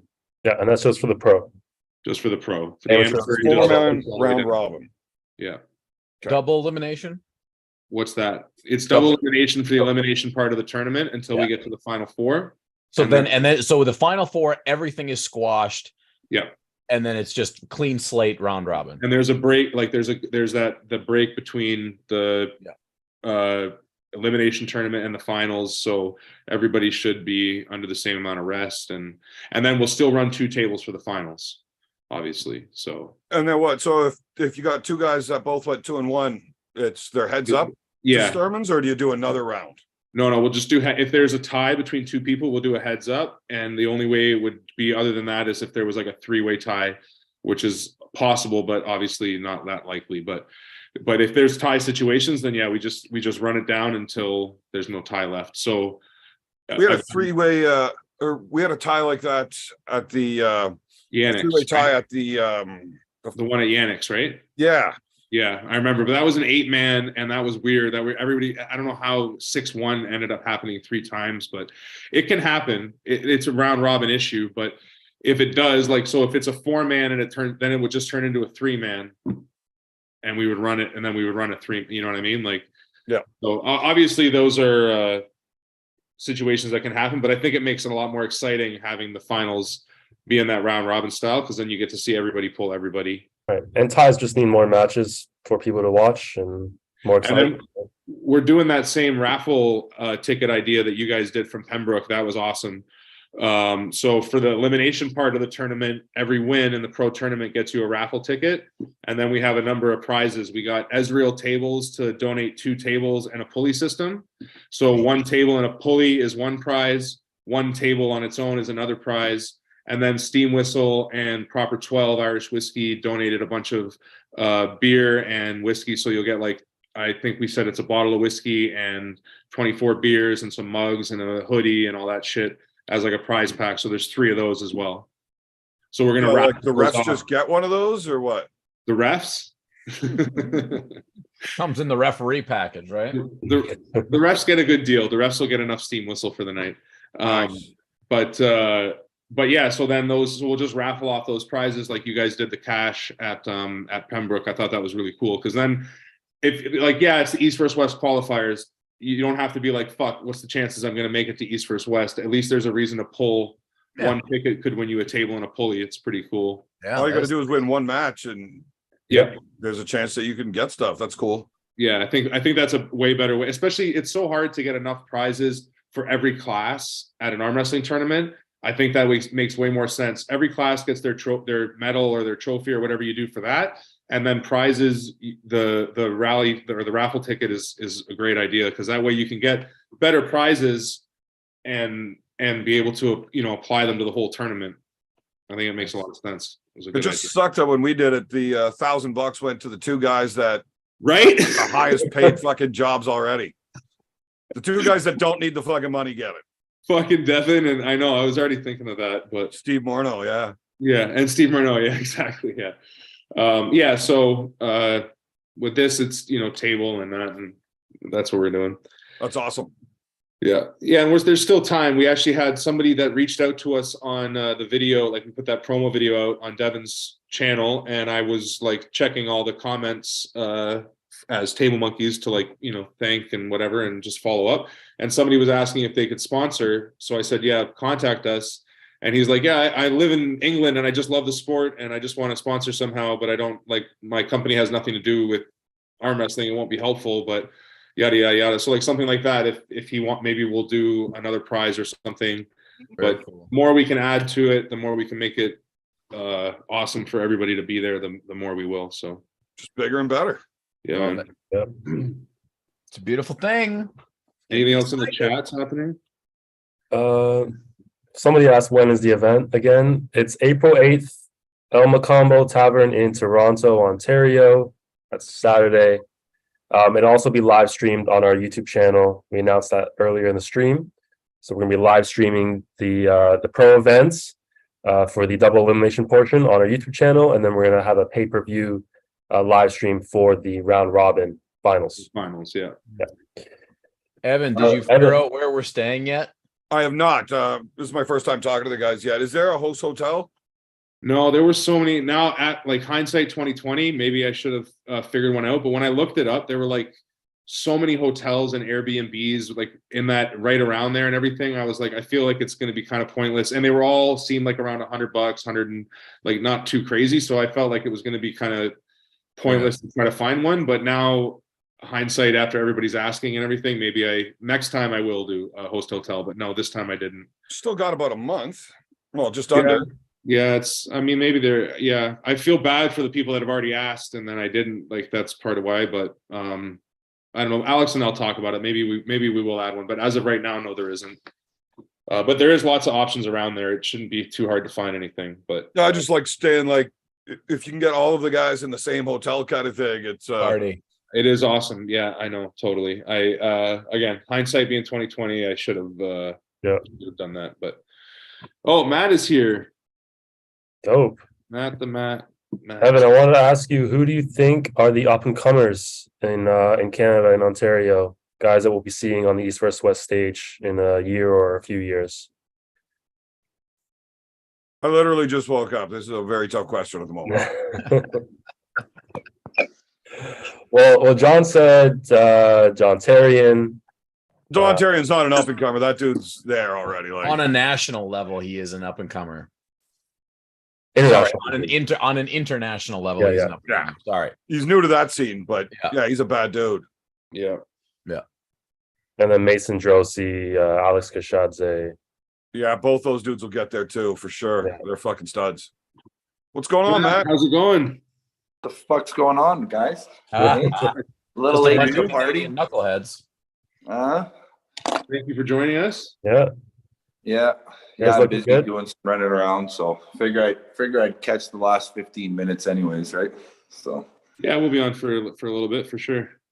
You look like a young Robert Redford. Right? Yeah, good hair. Ball. Oh my God, I am falling for you. I can't even help myself. Yeah. It must be cold there. Is it cold in the studio? You look cold. Okay? Yeah. Well, Matt's coming to destroy the super heavyweight class at East vs. West. You pulling both arms or just right? I'm seeing my left is fucking so sore. I tell you, it's like it hurts. I can't even use the stranger anymore. Like it's strictly just to the right. So, but we'll see. I might jump in with the left. I'm not sure exactly what class I'm going to pull yet. I might cut to 241. I'm trying to, right now, I'm just working on getting my speed and everything else back, my goal, my explosiveness. So, and my weight's kind of hovering right around that 248, 250 mark. So I might just fucking cut the 7-8 pounds and lean the shit out of myself and pull 241. I'm not 100% sure. So, wow. Nice. Well, that would be you competing against BLM if both you guys make that. Never heard of her. Never. I remember a video where he said that he would. He was ready for that. Yeah, he's ready for you. Yeah, it could be interesting. Well, you know what? I can't fucking say nothing. I'm not saying a fucking thing because I just keep putting my fucking foot in my mouth, right? So, fuck, you're almost as bad as I am lately. Fuck, right? Fuck. Fuck, we should arm wrestle each other. This way, one of us has to fucking win a match. Oh man, fuck! I tell you, I might actually retire if I fucking lost to you, buddy. I know that's a long way down, man. Holy fuck. Yeah, that'd be rock bottom. That's my rock fucking bottom. If you beat me, Evan, I have hit an all-time fucking low. That's fucking cool. I did actually just beat a guy that's 176 You're pounds. Close, Evan, very close. What's that? I beat a guy that was 176 pounds on the weekend, so I'm pretty happy with that. I bet that's a confidence booster, eh? I needed that one. You bet you did. It would hurt real bad if you did. Yeah, you would have still been sleeping and missed this whole fucking meeting altogether, right? Yeah, I definitely would have just retired from the internet completely at that point. Like, fuck me. Like, how much worse can I get? I don't know, but yeah, worse, I'm guessing. Did everybody see Austin and Derek pull? I did, yeah. Live, yeah. Yeah. Oh yeah, you were there. Yeah, fucking right. And so anybody want to talk about that match? That was an interesting, as we're talking about things not going as might have expected. Well, I thought it was definitely interesting that we saw yet again the wedge press being effective against a big nasty top roller, right? Yeah. We've seen that. multiple times. Jerry was doing it to Georgie, and Hermes was doing it to Levon. And is this? I mean, obviously we've seen this before, but is this going to be the new hotness for a while? Well, it's interesting even in I mean, again, I just see it from the video. So maybe if Evan was there, you might, or if you guys have a different take on it, but it still looks like it's always that, like, you got to fight high to some point. I mean, Jerry has a way of like kind of just diving in there. It's a little bit unique, but in all these situations where we're seeing it happening, it's like fighting high, getting some sort of like balance point or stop, and then committing inside, and like as if, okay, I guess that's what's left, and yeah, it's almost like if you're a top roller going against a top roller, it's almost necessary to have a press as a backup plan, because if your top roller gets taken, you're going to have to go there, otherwise you're just going to give up the match, right? I think it's mostly guys that have like a hook base that are trying, they're just having a hard time setting their hook, and they're losing their hand, but they still have enough arm and side pressure just to keep that arm from going down. And at some point you just start turning sideways and pushing because you got nothing else to do. Your hand's already gone. Yeah. Guys that don't care if their arm breaks tend to do very well at that. Yeah. But in the Austin with Derek match, you feel it was more like he was trying to get his hook and he didn't get it, more so than he fought high a little bit to slow him down? Or he tried both ways, and there was matches that he ended up with a cup and matches he ended up without it. Right. So when he got his hand taken, he wasn't going to stop. He just, what else do you do? Fuck it, go sideways. Yeah. I think it's more a lack of options at that point than anything else. Yeah. So Matt, as a big top roller in that sense, how does that, like, what's threatening about that wedge getting in there? Is it something that people are figuring out, or is it just like kind of coincidence that we've seen it happen? I think if you're not able to transition, if you get somebody in there, because every single time they're getting them close to the pin line, but if you're not able to transition into a smooth press from a top row position, you're fucked. It's kind of, you almost need a bell to, if there's somewhat of a close level of strength, like you can see at the beginning rounds, Derek was heads and fucking tails above Jaeger's and fucking strength right off the fucking bat. And I think there was some little mistakes. Yeah, he was hanging on for like sure. Stupid little cocky mistakes made by Derek that probably cost him the match. And I can guarantee you he's probably fucking losing sleep over it, because he's been playing in his head over and over and over again, and it's just eating him up. But just the amount of drive, the not willingness to give up that Jaeger has fucking demonstrated, and obviously you needed some fucking stamina belt to hang on to a big man like that as long as he did. I say it goes to show that Jaeger's is definitely starting to make strides into that next level for sure. So, but I think it was a little bit of both ends that did it. And I do believe that if you do have that strong top roll and you can get somebody over and you're not able to finish them, if you can't get him behind your arm, because someone that's into that position where they're wedging, you're so fucking vulnerable to somebody just come straight down on you and attack your fucking bicep, it's over. But if you can't transition from here and roll it into up top, like the way Brezink does it is absolutely phenomenal. It's finesseless, right? Like it looks like it's just all natural. There's no legs or any spots where the guy can jab him up and sink his shoulder a little more. But if you're not able to possess that, you're fucked. Yeah, well, that's basically like your match with Jerry, right? That was the round that you got him like that. That was exactly what you did, right? And it wasn't, I tried to do that in round number 4, but he was already sunk in too much. I needed to get him, if you can get him just slightly with his hand outside the shoulder, you can press that shit all day long as you can pop up on top of it, right? Yeah. So it's being able to get them outside of that shoulder to be able to get on top and attack it. Otherwise, if they're still inside that shoulder and you go to roll in on top, you're either going to end up deep inside, or you can end up driving your elbow out, right? Because you got such a lock, much more of a lock with your hand in front of your shoulder as opposed to behind it, right? Yeah. Yeah. Well, that's kind of like, so with Georgie, he just never comes up to press Jerry the whole match, right? Well, like it was over. It was over. Like, I don't think he realized how easy it was. Like, he didn't even need to finish or stop doing this. He just needed to keep this, but just roll everything up behind it and just come down. Like, it was so over. It wasn't even funny, but he I don't know if maybe because his knees gave out on him, he just couldn't stand up from that point anymore without help. But it was done. Yeah. Like, well, and then with Levon and Hermes, it seemed like Levon was maybe trying to do it, but Hermes had enough endurance and speed there where he kept, like you said, he kept wedging every time. Yeah, that's just bit. it. He wasn't finesse enough. There was a little bit of a lag and a stop when he was from here, and he came at Hermes when he went to come on top of his arm, and that was enough to get Hermes to do this. And then you can see he went to drive a couple times and hit that lock, and and I've done that myself. Where I've been in that position, I'd go to hit, and I'm like, oh fuck! Like you can see that, like that probably actually hurt Levon, right? Because I know really big dudes have problems with that whole motion of just getting up over top of it, like. I know I'm not even close to the size of those guys, but when I was like 280, 290, my gut was just in the way. Like I could not get turned over it. It just doesn't work as well when you get.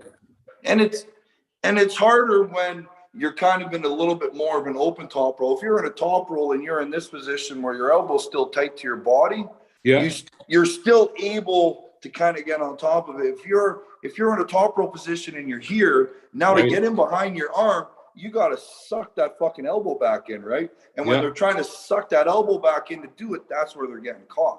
You know, if they can drive over and you keep that elbow really tight into you, maintain that containment, then you can roll into that press where you're not compromising anything, right? And if you got a big gut, your elbow's always out there. That is tight to your body.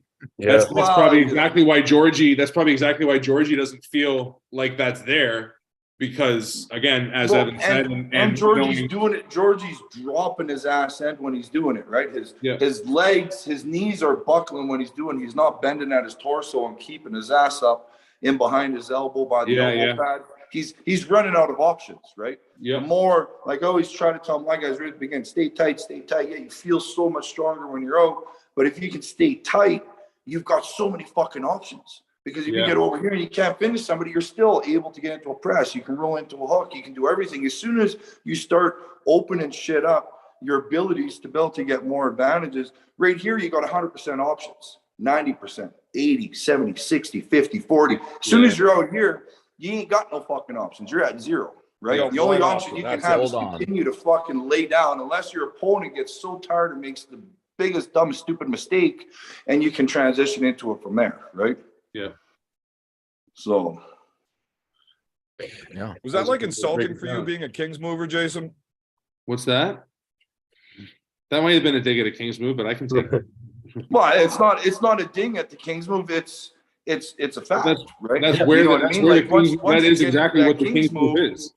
You don't have many options. The Kings move is exactly that. It's exactly like, okay, the only option I have is that I can still hang on to some pronation. We were even like, Alex and I were literally making a video about this today, but usually where a Kings move works like that is if you have a guy who's determined to just fly through, like to the side, then there are some reasons why it's a good option because of the way you're going to use drag against side pressure. But top roll against top roll, it's like you kind of, the way Hermes kind of ended up there, it's like with the way a top roll works against another top roll, if the back pressure is somewhat comparable, the only thing you're going to probably end up hanging on to if you're losing the rest of your hand is your pronation, because like cupping hard containment isn't a huge part of a big posting top roll. You know what I mean? Like it's one of the later like kind of pressures that you're thinking of applying. Once you've already got the hand buckle, then you crunch it in just to be able to get, you know, your leverage a little shorter where they're grabbing you closer to the elbow as opposed to, you know, further out on your arm. They're grabbing them on you, right? So you're not leading with it. So I'm saying if we're both top rolling, like usually that's what goes. So you end up being left, if you're going against a top roller with a good top roll, you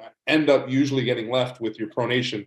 So it kind of just leads you to that King's move position, which is only because you have no other options left. Like everything else is taken away. Especially if your body, everything's already going. That's what I'm saying. Is it's the only reason you're there is because you lost everything else. Like it's same thing with the flop press. You've got no other options. That's the only thing you have left. So you commit to it fully. There's no going back from that.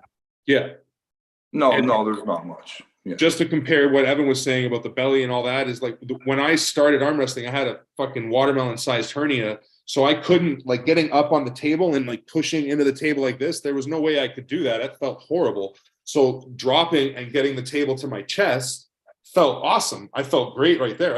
I could pull like that all day. So that was part of why I ended up under the table in the beginning of my like arm wrestling adventure in the beginning anyway. And then once I got that fixed and I could get up on the table, I was like, oh yeah, that makes a lot more sense. Like this feels a lot better. But it's taken a lot of time to get, like you just said, to get strong here, because you feel strong out here. You feel like when we teach people this, like keeping your elbow inside your body and doing that shit in the beginning, everybody in the beginning is like, that feels horrible. Like I feel so weak there. But I've never thought about explaining it the way you just said. Another thing is the biggest thing about being able to stay tight no matter where you are and keeping everything together, it's all that stabilizer muscles, right? Like you don't have stabilizer muscles where your arm is just solid in one fucking position. You've got picking something up and pulling it towards you where everything's working together, but you don't have that stability, them stabilizer muscles built up yet, right? And the more you build up them stabilizer muscles, the stronger, the quicker they're going to get stronger, because they haven't really been a shit ton of development on them, because you haven't really done anything working on that stability, right? You're going to get so much stronger. It's going to feel so much more comfortable. But the reason why you do it is to give yourself more options, right? Yeah. You're creating some bad habits if you're all of a sudden opening up and everything right from the beginning, because you don't really learn how to get into a hook. You can't get your body behind because you're limited from there, right? So it's all about always keeping your options open. So that's awesome. So you started Kings moving because of a hernia? Yeah, I'm saying like when I first started arm wrestling, because of my hernia, I like being above the table felt so uncomfortable. So I just like, I learned, okay, you pull away. So I started pulling away. And then it was like, once the table was on my chest, I felt comfortable. So I just naturally was like arm wrestling down there all the time. And I didn't have anybody that was really good to arm wrestle with in the beginning. So I remember the first time I came to a high hookers practice, like, I don't know, maybe 3 months in or something. And Don Smith was teaching me how to high hook. And because I was like, well, I can't really like go down. I was explaining the hernia. He was like, well, if you just stay super tall and just like arm wrestle from up here. And later I realized, okay, well, yeah. So if you just control everything and don't lose anything, you're in a good spot. No shit. But yeah, it was like, you know, as I started to learn arm wrestling more, I realized, oh, I can't really do those fundamental techniques. So that's why I just worked on my Kings move so much until I got my hernia fixed. Yeah, so Evan had a similar issue. He sucks because of his hemorrhoids. His hemorrhoids are what has given him so much trouble lately. He's got a big great. I can see that being an issue. Man, in the round one against Paul, but I had all sorts of things fucking blow out. I fucking tore the hernia out of my belly button. My fucking asshole fell out. Like it was all sorts of not fun. And then I tore the hernia again down in Philadelphia. Yeah, did you? I would almost tell me about that. Did you get I would almost be willing to bet that Evan probably hasn't had a solid shit in about 12 years. I mean, literally solid, right? Like it's just liquid. Bet you it ain't fucking solid. It hits that bowl and everything blends together. Right? Pretty well, yeah. He's not denying it. Yeah. There's no argument. Yeah, I remember you telling me about I forget when the hernia, the first one happened, but did you end up getting a surgery or something, or it just kind of went away? Or no, they wanted to do the surgery like 3 days before fucking Ireland. I was like, no. See, the thing is, I'm going to be in Ireland arm wrestling 3 days later. Like, yeah, well, you can't do that. So, but I am. Well, you can't. You're getting your hernia fucking surgically repaired. You can't do that. Like, yeah, I hear what you're saying, but you're not listening to me because I am. Yeah. Like it's happening. So, like, well, then let's just schedule it for later. So, okay, let's do that. So I actually have they're calling me on Tuesday. Oh, okay. And you're saying you just tore it worse after that? Yeah, I can like put my fingers into my belly button, like right up through that now. It's fun. That's gross. Awesome. Yeah. Yeah, it was small. It was like you want the best, Evan. I used to have to see the scar. I used to have to hold my intestines here and push on them so I could take a shit. Oh, that's fantastic. Bro, yeah, that's how bad it got. I saw Mike Smith's like guts just fall right fucking out of him. That sounds horrible. Yeah, that one sounds horrible. Yeah, he turns around, stuffs it back in, right back up to the table. Let's go, motherfucker. Ugh. Yeah, I can't imagine that. That's one tough little prick, I'll tell you. Jesus. Anyway, Matt, your team got a table for the East vs West event. Who from Yeah. your club is gonna come apart from you? We've got myself. There's Sean will be with me again. Dakota will be down there. Victor? We'll have Jeremy. What's that? Sorry. Victor? No, I haven't heard anything about Victor coming. I'm not sure. He hasn't really been to our club in a while, so I've just seen Victor arm wrestling he here. said something about shoulder pain or elbow or something. I think he's taking some time off to heal everything up before he starts training harder again. So he hasn't really been to Red Still Deer. sore from that beating I gave him. Must be. That must be what it is. love picking on the little guys, Evan. And then we got Jeremy No. Dross. He'll be coming out, and his wife Larissa will be joining him. And then that's it for sure That's so amazing. far. Anyways, so Did you say Scott Mason? no, I don't think he is. Ali Hamadia, is he coming? Ali is actually talking about it, so he might actually be there as well. I saw him at Washington State. Didn't he Yeah. go to Washington Yeah, State? and he's not very happy with his performance, and he's like, "Fuck, I'm gonna go to fucking Toronto because I should have fucking done better." So sounds like he may be coming. So I'd say right now it's about a 75% chance he'll be there as well. Sweet. And he's in a 200-pound weight class, right? Yeah, he'd be 200 for sure. Yeah, that's someone to watch in that left-handed class at 200. Yeah. Yeah. Oh, he's very solid. Yeah. Whether he's going to pull the left arm or not, I believe he won and qualified, or he placed top 2 anyways already. So he may not jump in with the left arm. I'm not sure. If he's feeling good, he may jump in anyways. Yeah. Like, why wouldn't you? Right? Yeah, you can. You can do it as many qualifiers as you want. So And He's John already qualified left. That's what you said? Yeah, I believe he qualified left in Washington. So so he can still compete. He doesn't need to Take as many qualify. spots away from other people as you can, so it's an easier day when you get to no, it just defers. It just defers down. Yeah. John, any guys from Eastern Canada coming down? I haven't heard of anybody yet, but I haven't talked to a lot of the guys in a couple minutes. But doesn't matter. They're all shit out there.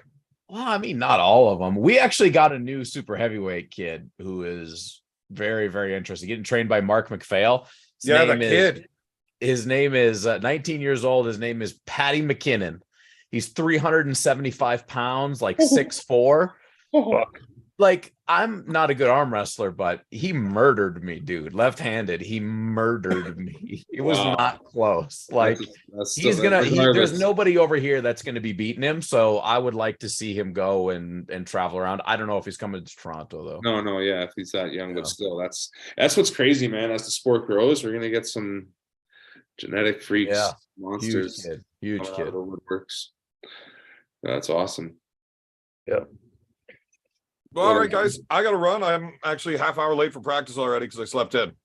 No worries. We really appreciate you coming on. Yeah, thanks, Evan. I gotta go as well, guys. I got my wife that just came home. No worries. I think 7:30 is a good time. We can all kind of cut it off. Thank you guys, everybody, for coming. Thanks, Matt. And sorry it's for been- the late entrance, but no, See thank you guys you. soon. Thank you. 3 weeks, boys. Yeah, 3 weeks. Exactly 3.5 weeks. you're gonna be there, Evan? Or are you getting fucking surgery that day? I'm reffing. He's reffing. Oh, you're reffing? Oh, fuck. And you start every match with 2 fouls. Oh my Yeah. god. Who else you got reffing this thing? We got Okay, Evan so I reffing went over the amateur tables. reps Who you got earlier. reffing I'll the go pro over them. tables? What's he say? Sorry. I said you got Evan reffing the amateur tables. Who you got reffing the pro tables? I got Dave Knox, Craig Mitchell, Nice. Matt Smith. Those And- first 2, that's all I need to hear. Okay. Yeah. Who else you got? Dave Knox, Craig Mitchell, Matt Smith, and Louis Cocolari. He was one of the refs at the Be Strong. And then Oh, there's okay. Dalen Yeah, Thomas, Evan, and I'm missing, and Sarah Sarah Wilson. Wilson, Earl Wilson. So who Nice. are the That's a 4 good lineup topside anyways. refs? The 4 head refs are supposed to be you, Earl Wilson, Dave Knox, Craig Mitchell, and then the down refs are Sarah Wilson, Dalen Thomas, Louis Cocolari, and Matt Smith.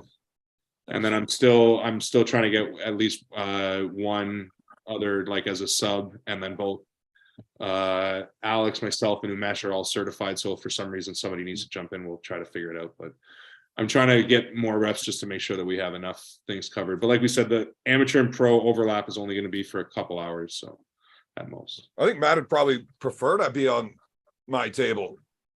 Just the way I ref. I don't let people fucking start with their shoulders cocked at all. I love the way you Make rep. sure that their hands turn all the way around. So somebody that's looking to come way outside and high generally does better because I make sure that it starts like completely fucking. Yeah, no, I like the way you ref for sure. What about shoulders over center though? He's strict on it. It's perfect. If that's in the rules, I call it. But Matt's shoulder never goes over center. No, I feel like the refs we got are solid, unbiased, and Yeah, it sounds like a real good lineup. So I'm not worried about Yeah. it. Yeah. And and then can you explain something? I don't know if you probably already did during this Please, video. no. I heard something about we get to final four and then we're going to a round robin. yeah, so the way it works is the double elimination goes down to a final four. Yeah, For- 2 on the A, 2 on the B, right? What's that? 2 on the A and then 2 on the B. Yeah, yep. And then that final four, when we go down, when we like go to the finals, we go to a final four round robin. So that way we get to see everybody pull everybody. So the win loss goes like there's no more win, like there's no elimination at that point. And how are you doing your bracket? So how does it work? Say if you're on the A side, you're undefeated, you go on to pull in the round robin, you lose a match to a guy, say off of fouls or something, it would just say something happened and it could have went either way. And then you win your next 2 matches, but that guy went and beat the other 3 guys. Does that mean that he's the winner now?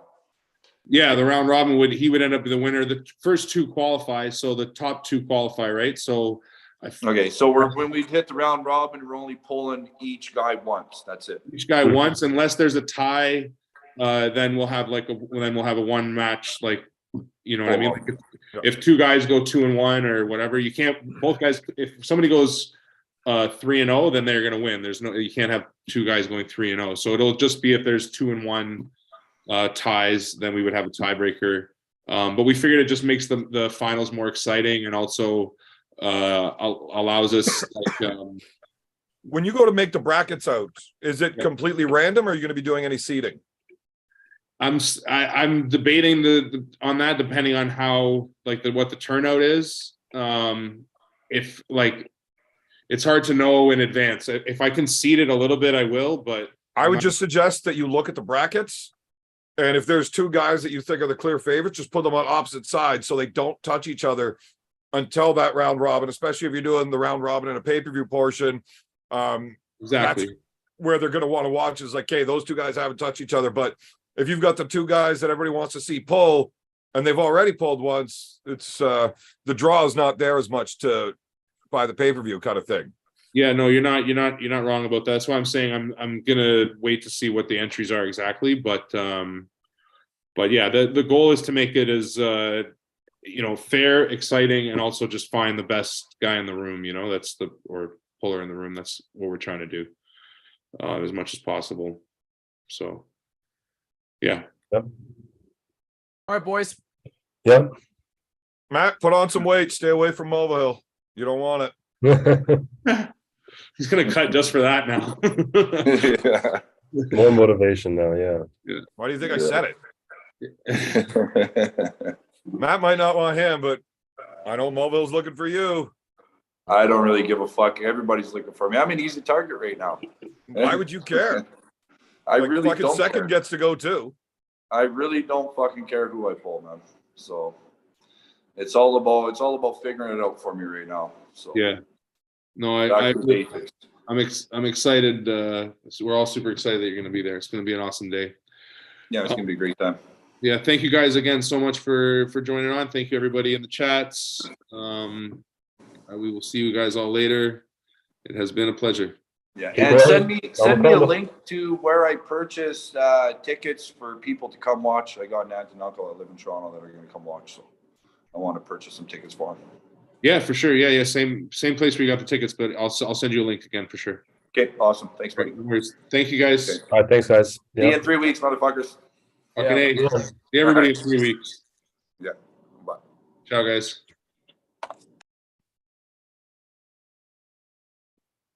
See you, buddy. I hit end stream. Let's see if it ends there. Should be gone.